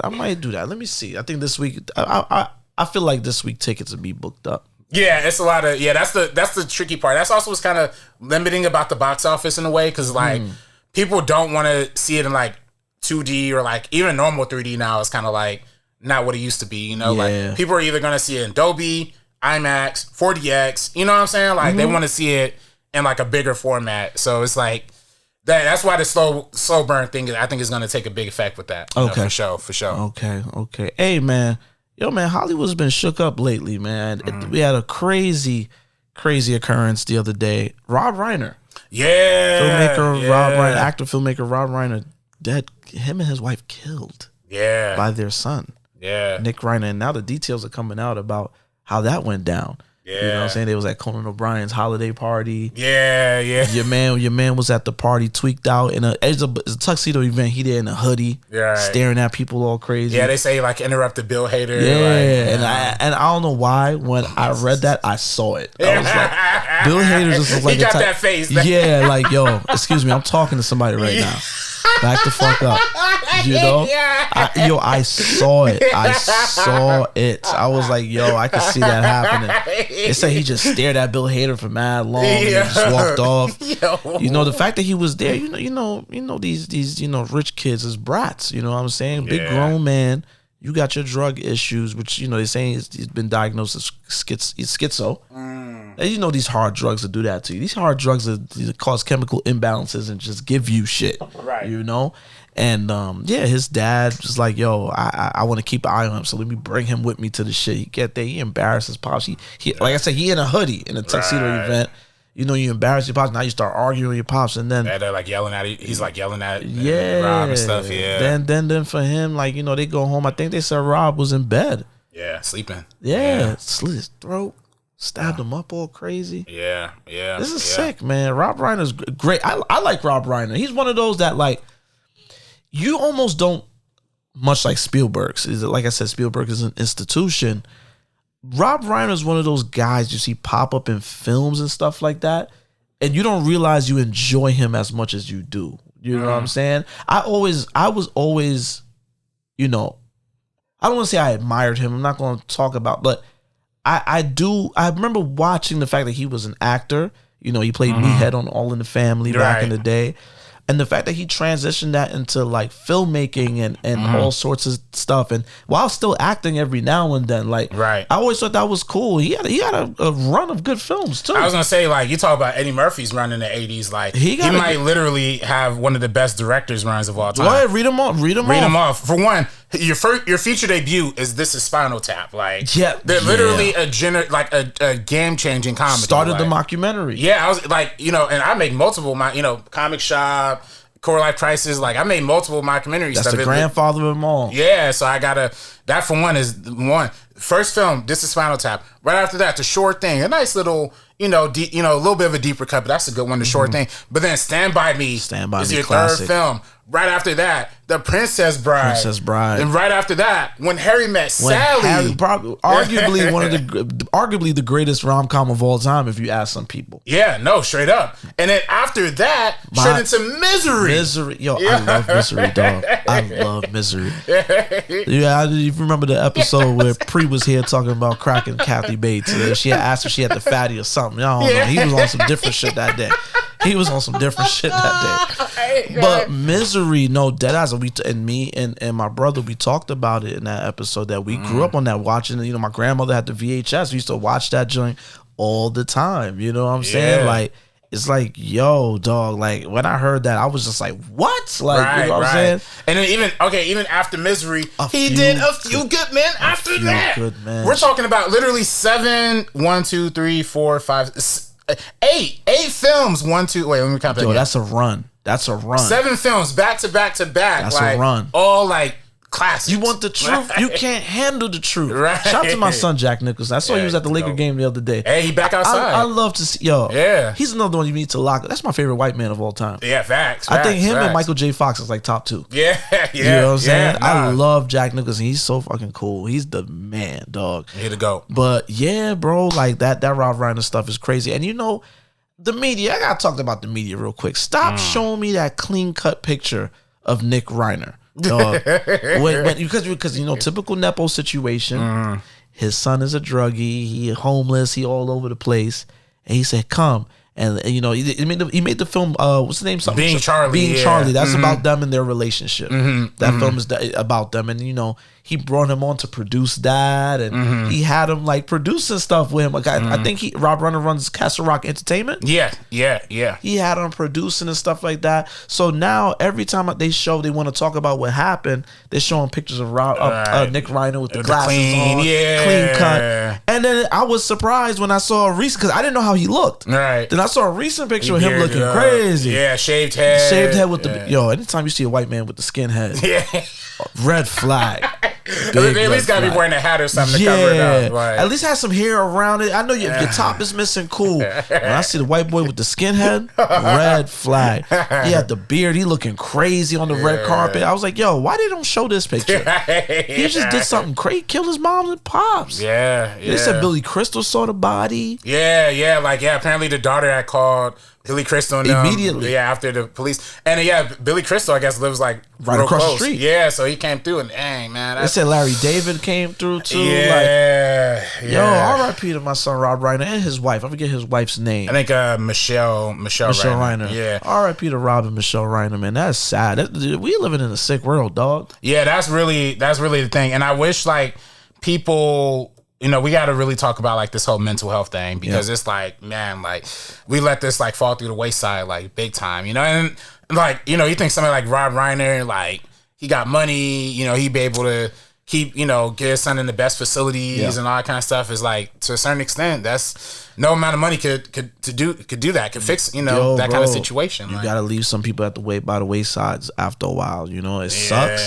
It sucks. That's your seed. That's your blood. You know what I mean? Like, but sometimes you gotta just, you know, let them fall off the wagon. You know what I'm saying? And that sucks. But it is what it is. Then you know, your man putting out posts. You know, your man, Donald Trump, like just nasty, dog. When I seen MAGA celebrities coming out and be like, all right, you're wilding. Like, I know Rob. Like, you're wilding. Like, James Woods was on, and, you know, he's been talking bullshit, but he was on Fox News crying, talking about Rob Reiner and just saying how Trump is wrong. You know what I'm saying? Yeah. Even the right gotta, you know, stand up for him, because the big thing is Rob Reiner, he was a big activist, political activist. He heavy against Trump. Big supporter of the. And you know what's crazy? Sorry to cut you off, but in All in the Family, I don't know if you ever watch All in the Family. You know, classic Norman Lear television show, very influential. His character was like that on the show. His character was like the young voice when Archie Bunker was wilding. Racist stuff, when Archie Bunker was wilding, like his son, he always called him Meathead. Right. You know, he was the butt of Archie Bunker's jokes, but his son was more tapped in. He was on the streets. He's like, yo, like, this ain't cool. You know, he spoke up for the younger generation, even though, again, OGs, when they were younger, looking crazy. He looked mad old in that show. But he was young. He always looked, Matt Morgan Freeman, all they looked young from like, they looked old from young. Like, dead ass. You know what I'm saying? Young, I was thinking about sidebar. I was thinking about Danny Glover the other day. Like, Danny Glover was like my age when he was in Color Purple. Why are we son, he looked crazy. Danny Glover looked crazy in Color Purple. Always looked old. He kind of he doesn't even look like he aged that much from that era to now. Like. The only reason, and again, we're going on tangents, but the only reason why I'm worried, I'm worried about Lethal Weapon 5 is because I seen Danny Glover recently somewhere on television, not TV or the internet. He moving old, like he moving old. Yeah, like, you know what I'm saying? Like he on some, he got to sit down, like you know. Murtaugh can't get busy looking like that, man. Yeah, like, it ain't gonna happen. Well, it's funny. He actually spoke at the African American Film. He spoke at the Pan African Film Festival when Timestamp was playing there. But that was the year it was like all virtual because it was still COVID. So then. The reception was like virtual, so he was trying to get on Zoom, and literally like 5 minutes of the Zoom call was just him trying to figure out like how to unmute his mic. I'm like, yo, where was his handlers around that time, man? Help him out. Where's his grandkids, man? Help grandpa out, dog. You know, it's like the cinematic legend. You're just like watching them fumble these zones for like 5 minutes. I'm like struggling with technology. A whole legend. Do you know? But I also want to say about Rob Reiner too. He was big for, you know, black film and black critics as well. He, obviously Castle Rock produced a lot of, I think they produced a couple of classics, if I'm not mistaken. But he was also honored by the African American Film Critics Association in like 2018. Okay. For his activism, like his relationship to like black critics, and like he's always been a big supporter of like Ava DuVernay. Okay. Big supporter of like Jordan Peele. You know what I'm saying? So, it always takes like that voice to, really kind of motivate people to, do better. You know? No, man. Shout out to him, man. He's a legend, man. Legend, certified, a real one, if you will. You know what I'm saying? Right. Yeah, no, I definitely, that threw me off, man. When I read that he passed, I was like, damn, that's crazy. And then when I heard, his wife died too, I was like, whoa, what's going on? Because I went straight to the Gene Hackman thing. You know what I'm saying? Right. I was like, yo, what's going on? And then, to hear it play out the way it did, that's very sad. No dead ass, like, pray for the family, y'all. Like, if y'all got a God, like, pray over that family, because that's some trauma for your ass. You know what I'm saying? Yeah, especially their daughter. That shit is crazy, man. Crazy. Yeah, crazy. super crazy. Yeah, man. Oh, dang. So I'm sorry, I'm looking up like all the films he's produced through his production company. Like, he produced Shawshank Redemption. Well, I heard he was low-key mentoring like Frank Darabont, like during the making of Shawshank. So that kind of makes sense. Does he have something with Stephen King? Stephen King. I was gonna say because he also produced. Looks like he also produced the Green Mile as well. So it's like, and then Castle Rock Entertainment. Castle Rock is right like from Stephen King's universe. Yo, there's something going on there. He might be a Stephen King super fan or something. I don't know what's going on. Right. So this is all the films that he produced. Yeah, City exactly. Slickers, The Majestic, LBJ. Best in Show, which is hilarious. Go back to LBJ. Oh, directed that. Yeah. Woody Harrelson. Okay. Okay. I didn't know about that one. Yeah. City Hall with Pacino and Danny Aiello. Right. Dang, there's so many. You literally go to see more, and it's like a bunch of these. But I think I saw Seinfeld there. He produced a Seinfeld television he did. show. Yeah, he's like credited as one of the. Damn, like, my son Rob was getting chicken. Yeah. He was getting munion out here. God damn. Yo, them residual checks is nice. I just know it. Yeah, no, straight up. Yeah, no, I mean, Rob Reiner, man, the GOAT, man. Definitely one of the GOATs, man. You know, so the bucket list. Yeah.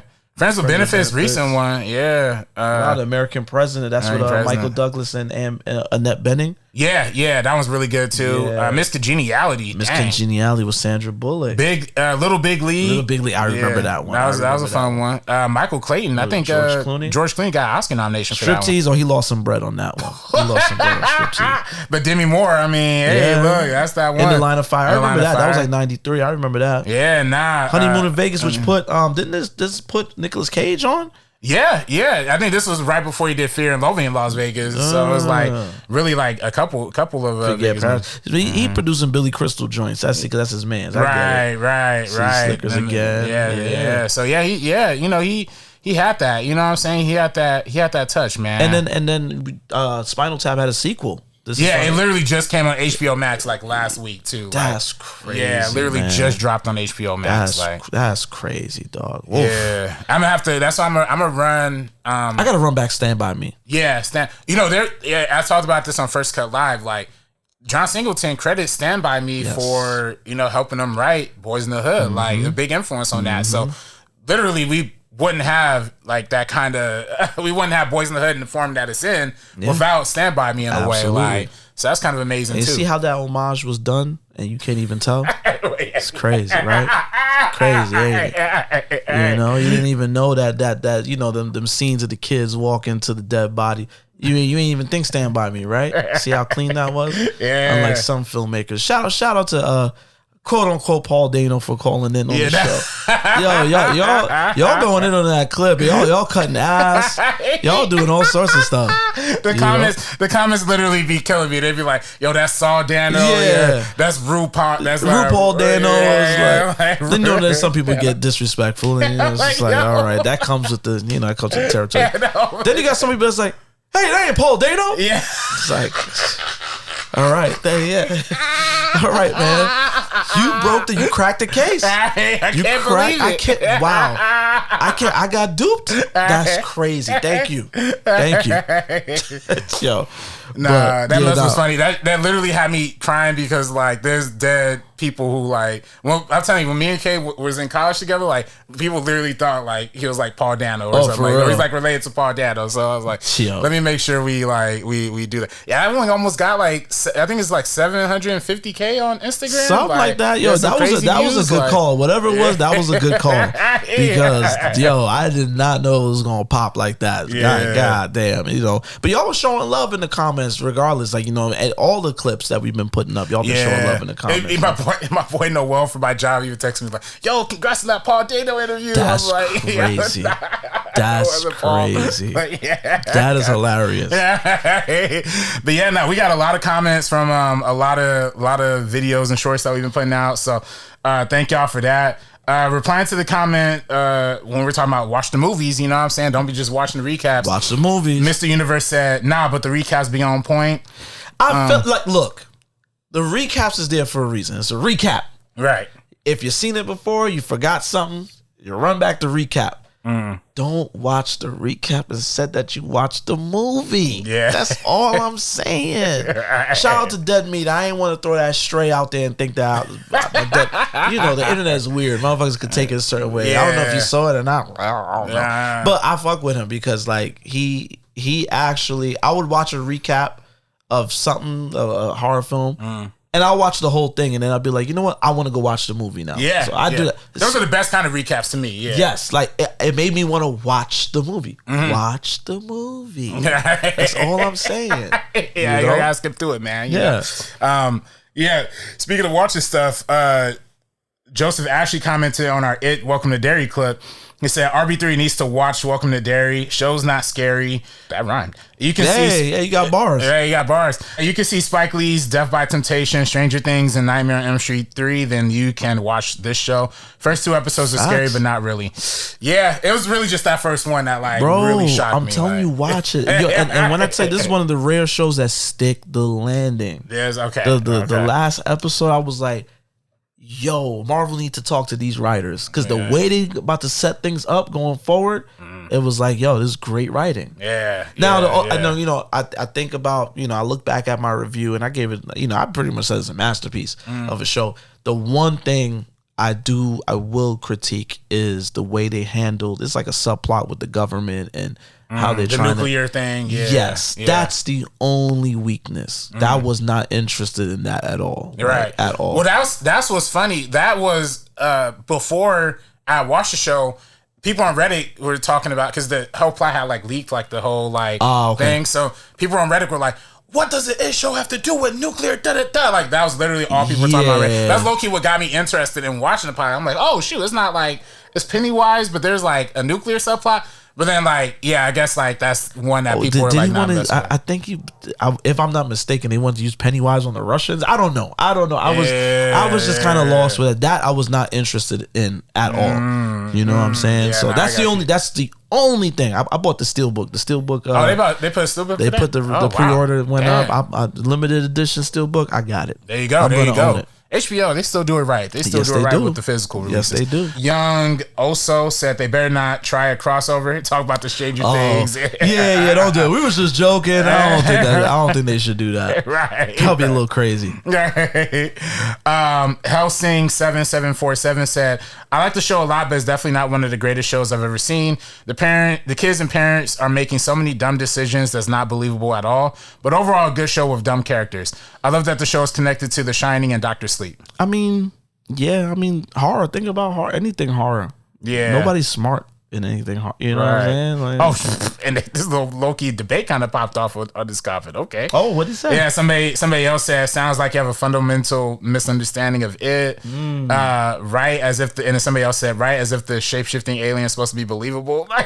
I kind of getting out my man's Helsing kind of crazy. Man. Yeah, listen, man. It is what it is, bro. The Elbow Juice said Paul got smoked too, replying to our Paul Dano. You know what I'm saying? Paul had bars. Man.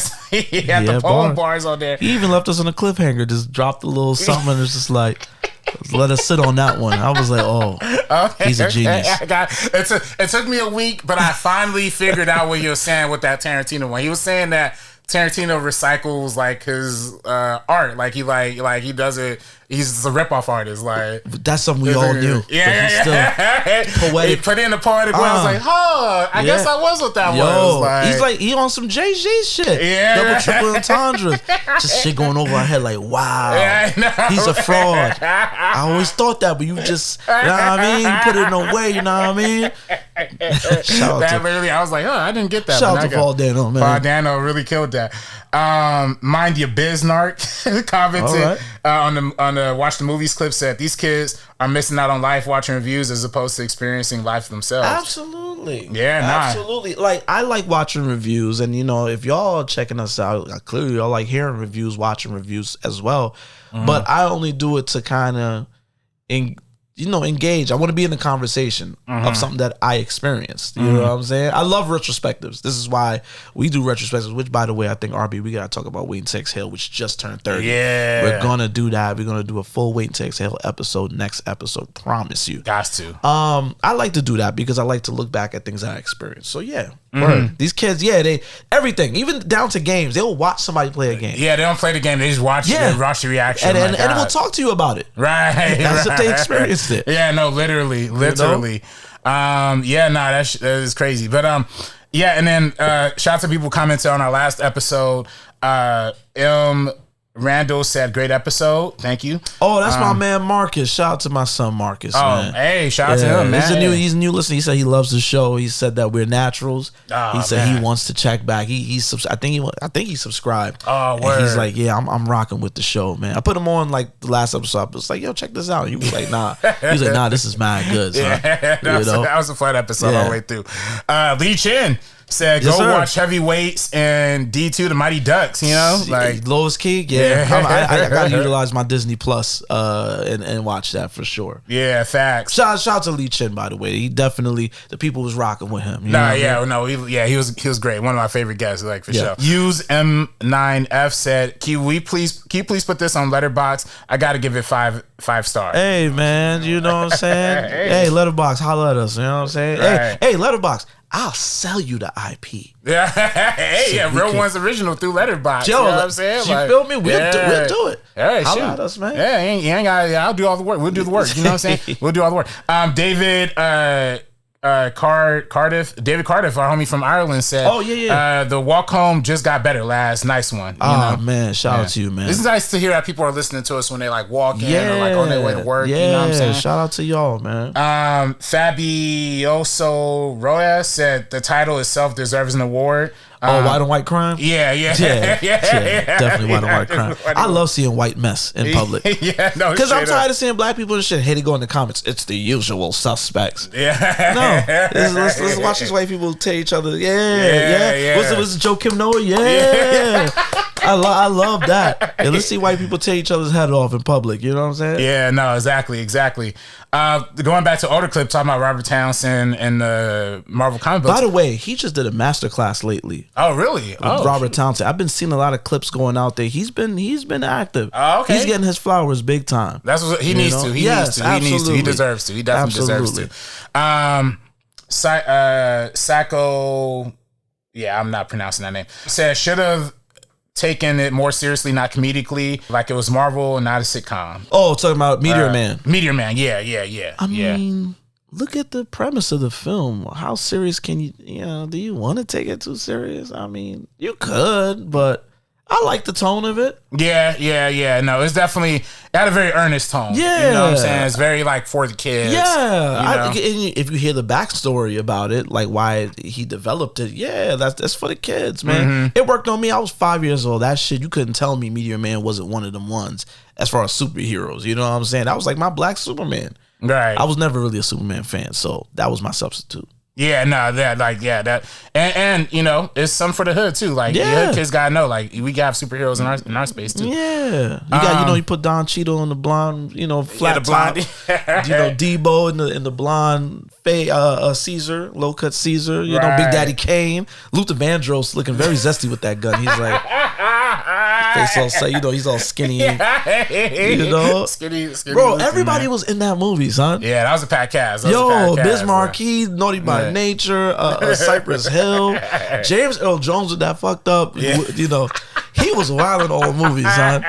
Robert Guillaume, who was Benson back in the day. You know what I'm saying? So Eddie Griffin, who's a nut on social media now. Eddie Griffin. He would have been another one that would have been in my GOAT conversation if he wasn't so wild. You know what I'm saying? He says a lot of. Got caught saying a lot of anti-Semitic stuff too. Yeah, and he's just wild. Everybody got killed by the government. Oh, they killed D'Angelo. Who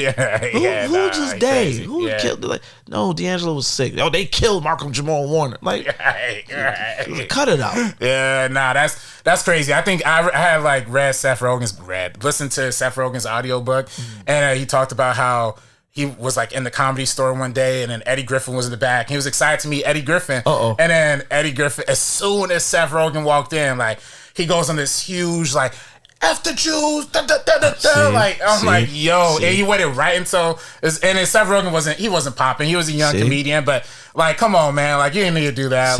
This is why he's stuck to No Limit produced films, Master P produced films and shit like that. This is exactly why you're doing that shit. What was that movie Foolish with that Master P and them produced?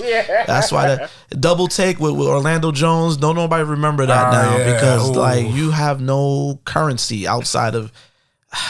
Let's go to the next comment. Dog. We got get Eddie Jones up out of here. Eddie Griffin.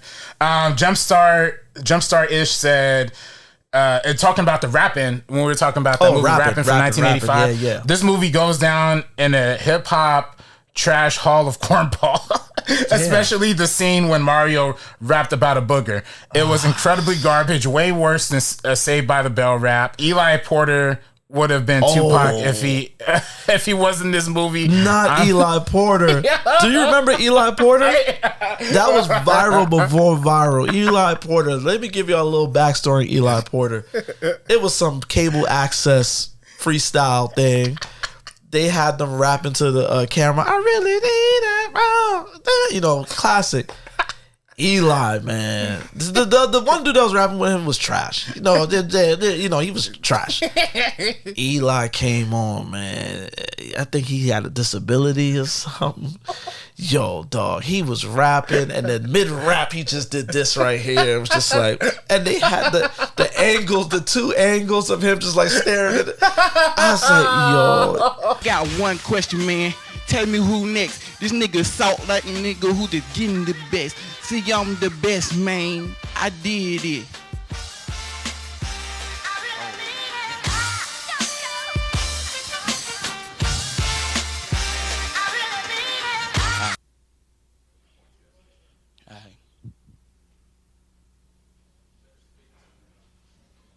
When I tell you we ran that back in the day, we ran that to death back in the day, dog.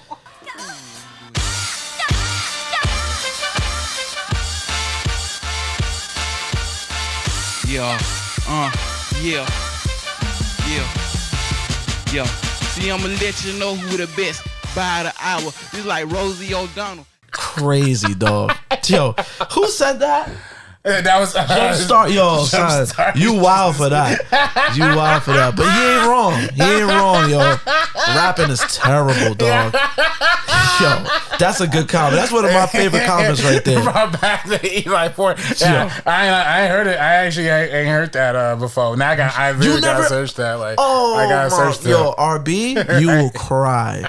You will cry tears of blood when you see that, dog. When I tell you that, yo, that was viral before viral back in the day, dog. Like early YouTube, we used to run that joint, dog. Used to go crazy. Yeah. Oh, shoot. Oh, man. Nah, that's funny, though. I gotta peep that one. A couple more just real quick. Jerome Crockett commenting on the Eddie Winslow clip, the Family Matters. And then talking about Lacora, says she looks like Laura. Where can I find her? LMAO. Hey, look up Lacora Stevens. Google, Instagram. Yeah. She out there. She getting her production company up and things too. So yeah, if you want me to put you on, I'll put you on. Hey, yo, Lacora, my man's is over there, and he gonna be standing over there like, acting like he ain't seeing her. He looking at the menu. You ever did that back in the day? Like, yeah, go put me on. And he's like, yeah, my man's over there. And then you over there, you acting like you looking up at the menu and shit. Like, it's like, you know damn what they talking about you, dog. Yeah, nah, facts. Yeah, nah. You gotta sneak in right. And then Minded Bisnark also said Scary Movie 3 is better than Scream 3. Okay, that's a take. Yo, they both struggling if you ask me. I mean, I like Scream 3 because it has the Kevin Smith cameo in there. That's the main thing I like. Yeah, but Scream 3 tonally just went left. Like it's like, you know, Scream 3, y'all. Like, yeah, it's a horror classic, but it's really Scream in general. It's a classic horror franchise. One can argue that there's no bad film. You might not care for, like, I don't care for a couple of the films, but they're not bad. But it's a satire. Right. It's a well done satire. Shout out to Wes Craven. It's a well done satire that is like, you could kind of laugh at the wink and nods, but it's not a comedy.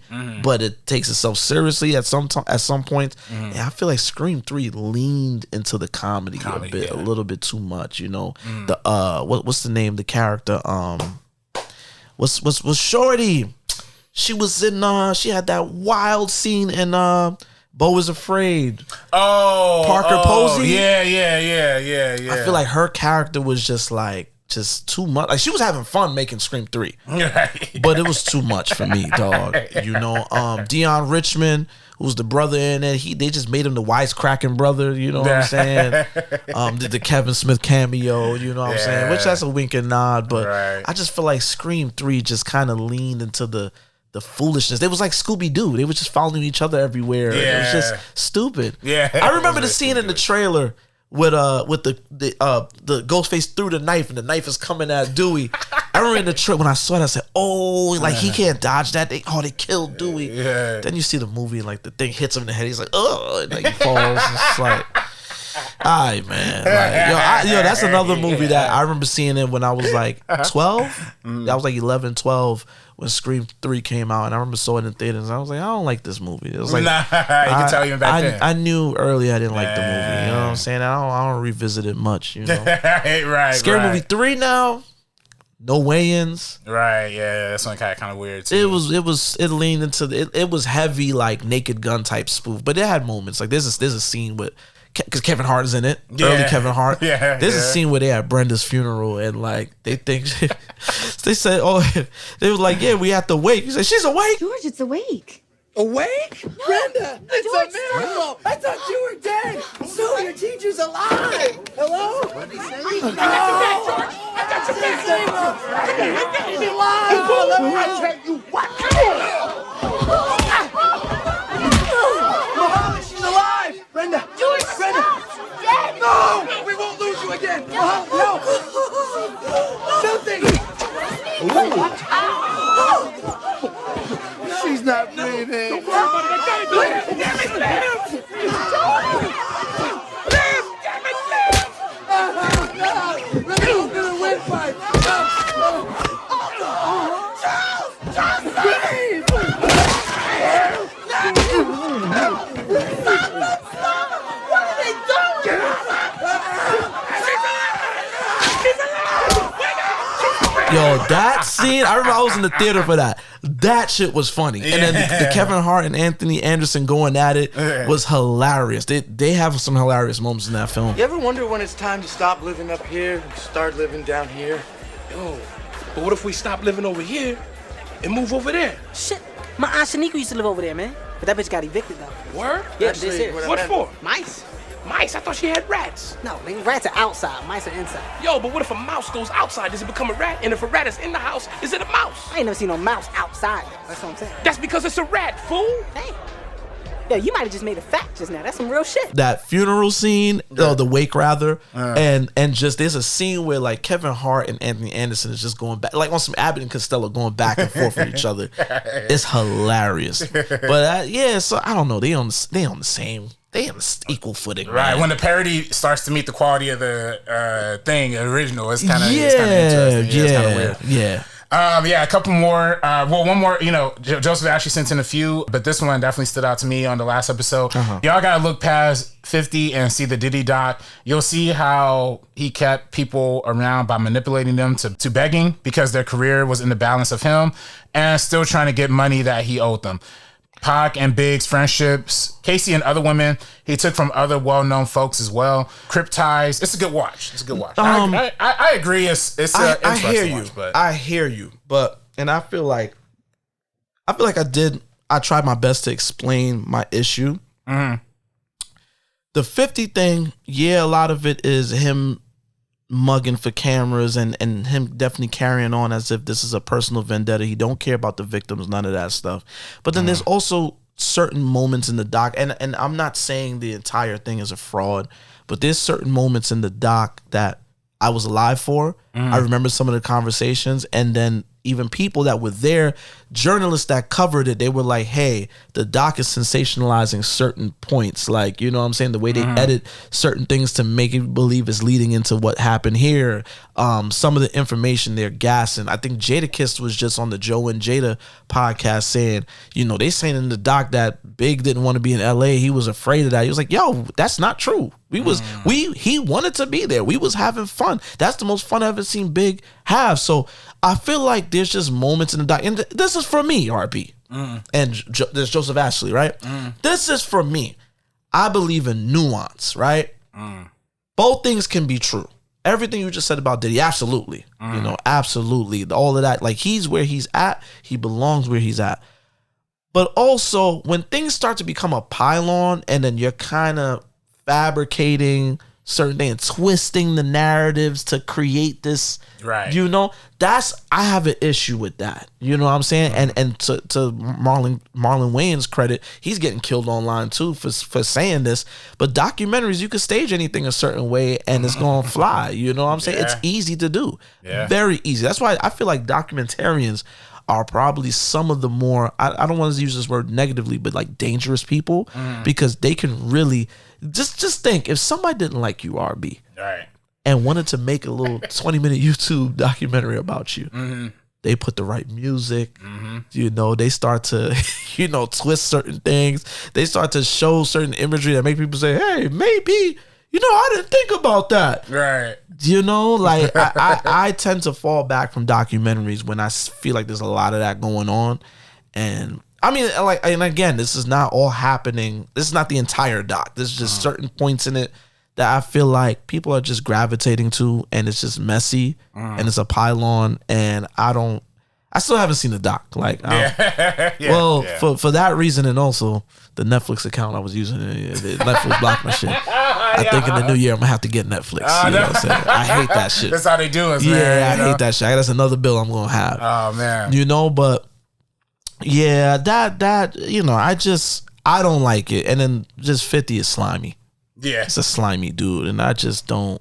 And again, I'm not saying this, you know, because I think I said something like that in the comments of the worst place ever, the Shade Room. I said something just like this, and 2,000 people agreed with me, but there was a lot of, you look like a diddler. Yeah, I'm just like, all right, bro, like, all right, dog. You know, this is not, you know, and a lot of people just don't, and it's like, what's the difference between this and the R. Kelly doc? And and I'm like, fam, like, the executive producer of the doc ain't on TV smiling about this shit. Like, right. You know, I'm getting them up out of here. I see him and Sherry Shepherd. He was on Sherry Shepherd, and they were like, is there gonna be a sequel? It's like, yo, there's victims. There are victims in this shit. Like, we're treating this, I don't know. It's just treating it wrong. Yeah, it's just yucky for me. You know what I'm saying? To quote my son, yucky. Yeah. You know, so I'm just staying away from it personally.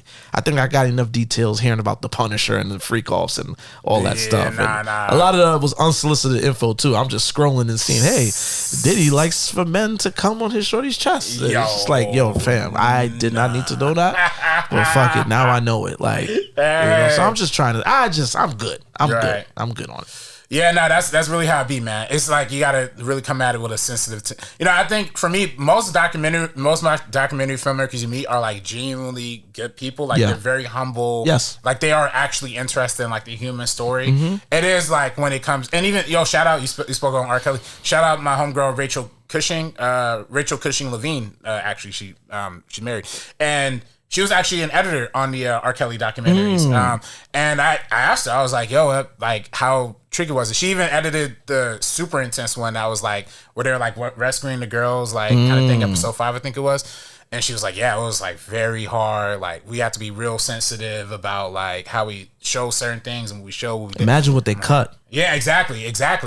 But I thought that's a totally different, like you said, like that, the Surviving R. Kelly one, that whole team was like very serious, very like trying to be respectful. Yes. With the 51, and I think with the Diddy doc, you kind of tell like there was a air of seriousness to it a little bit because the director, I think, Alexandra, Stapleton, she's actually an accomplished director. They tell there's moments of like they're trying to get to the truth, but then.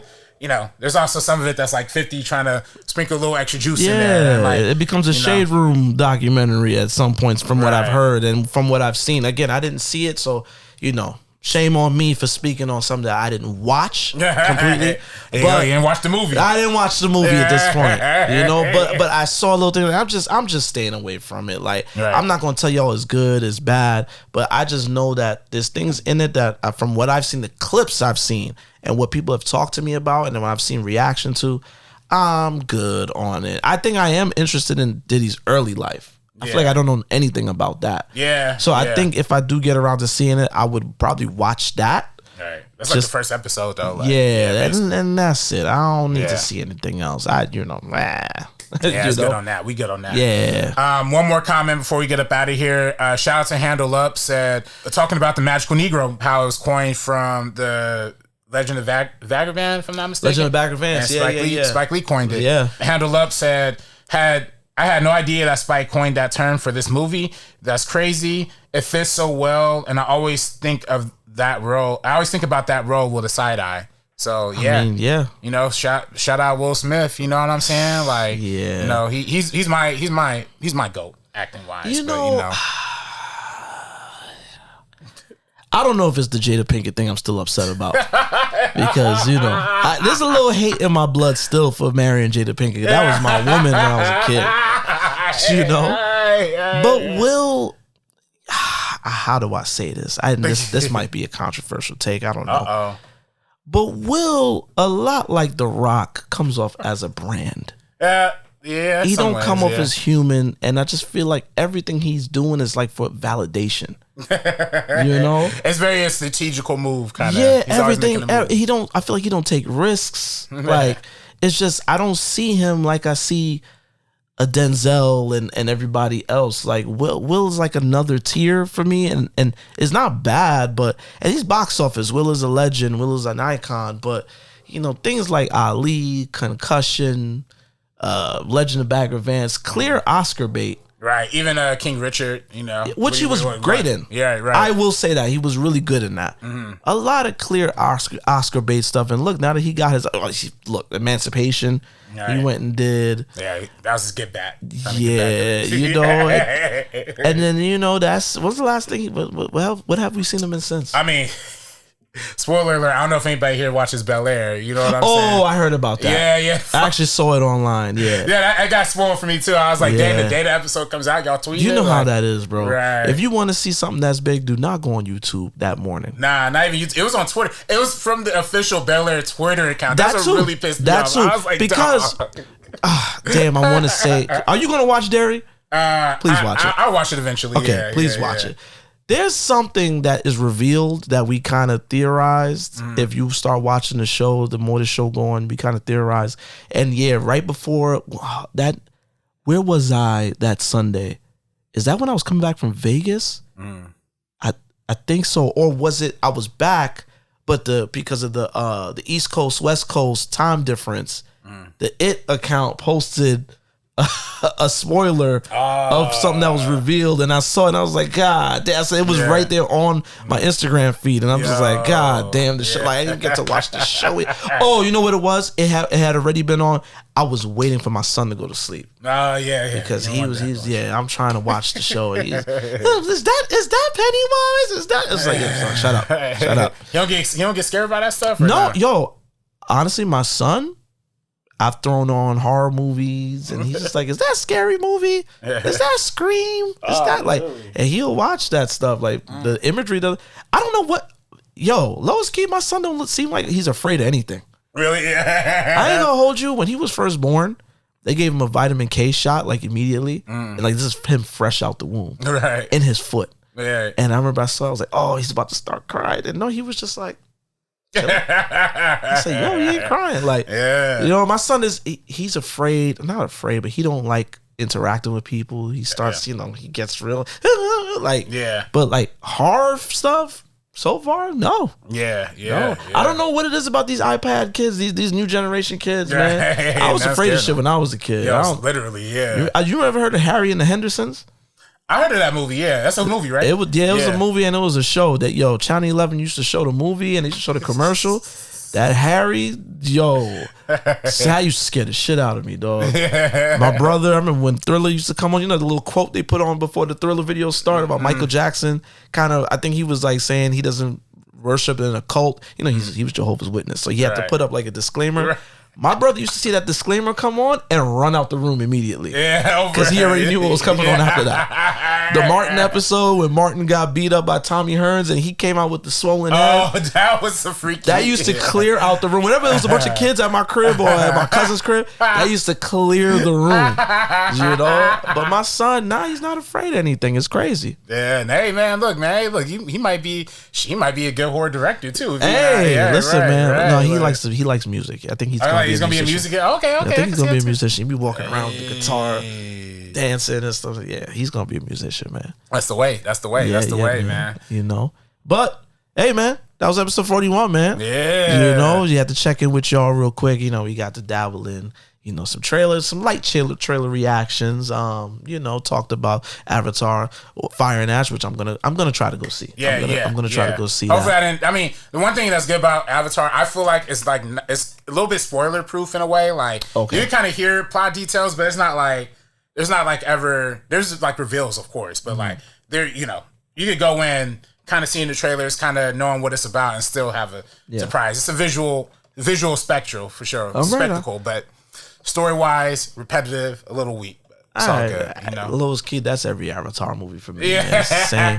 It's like we said, you know, me and Lee was saying, it's like, yo, it looks really cool. Like, you know, this look mad real. So I'm gonna go check it out for that. Because the 3D, I will say that. Like, you know, for them to shoot that back to back with 2, and for them to take as long to put it out, that means they put some extra seasoning on it. You know what I'm saying? Make sure that 3D is some mind blowing shit. So I'm gonna go check it out, man. Yeah. But yo, check me on socials, MrMarinKnows, MrMarinKnows. Real Ones on Instagram. Real One Film on Instagram. Real One Film on Twitter. I call it Twitter, man. You know what I'm saying? I'll do that Still extra. Twitter me, yeah. So RB, let them know where they can find you. You can follow me on Twitter and Instagram at Director RB3, and you can follow us at First Cut TMO. And then subscribe to the channel if you haven't already. Also, I didn't do this last week, but my girl's birthday was earlier this month. Oh, you know shout out to her. Yeah, no, she'd be listening. We actually made custom candles, which is like burning right behind camera right now. I'm looking at this, said boyfriend fragrance. Yeah. I was like, I wonder if that's a custom. That's crazy. I was dead. Yo, I was dead just looking at that, thinking that. Yeah. My girl. It smelled good, man. Yeah, custom, man. Black owned candle company too. Like, buy black. Always support and buy black. That's the way. I hear that. Speaking of buying black, merch will be coming soon, y'all. So, you know, we're gonna have some Real One stuff. We're gonna have some First Cut stuff. I've been cooking up something. I'm talking to some people. I'm cooking up a little something. Yeah. We're gonna be fly out here. Yeah. We're gonna be representing the brand. And speaking of girlfriend, hey, get your girlfriend, tell her to tap in the next episode. We're gonna watch Wait and Exhale. Yeah. Now that might not work in your favor. What? That might not work in your favor. So just make sure You ain't do nothing to piss her off in the past. Make sure she ain't staying, hold on to that trauma from her man that did her ex-man that did her wrong, because she might project some of that on you. Because we invite you to go run back Wayne Tex Hill and check in with us, because we will definitely be talking to Wayne Tex Hill's on Hulu, by the way. So if you want to go check it out on Hulu. We want to celebrate his 30th anniversary. So yeah, man, check back in with us next week, man. It might be Christmas by the time with this y'all hear or this. like the day before Christmas. Like that, Hey, Merry Christmas to y'all, man. Yeah. Merry Christmas. We go into the new year with some new energy. We doing it up this year, man. Facts. We doing it up this year. So yo, man, see you when you see you. Peace. Coming soon to a theater near you.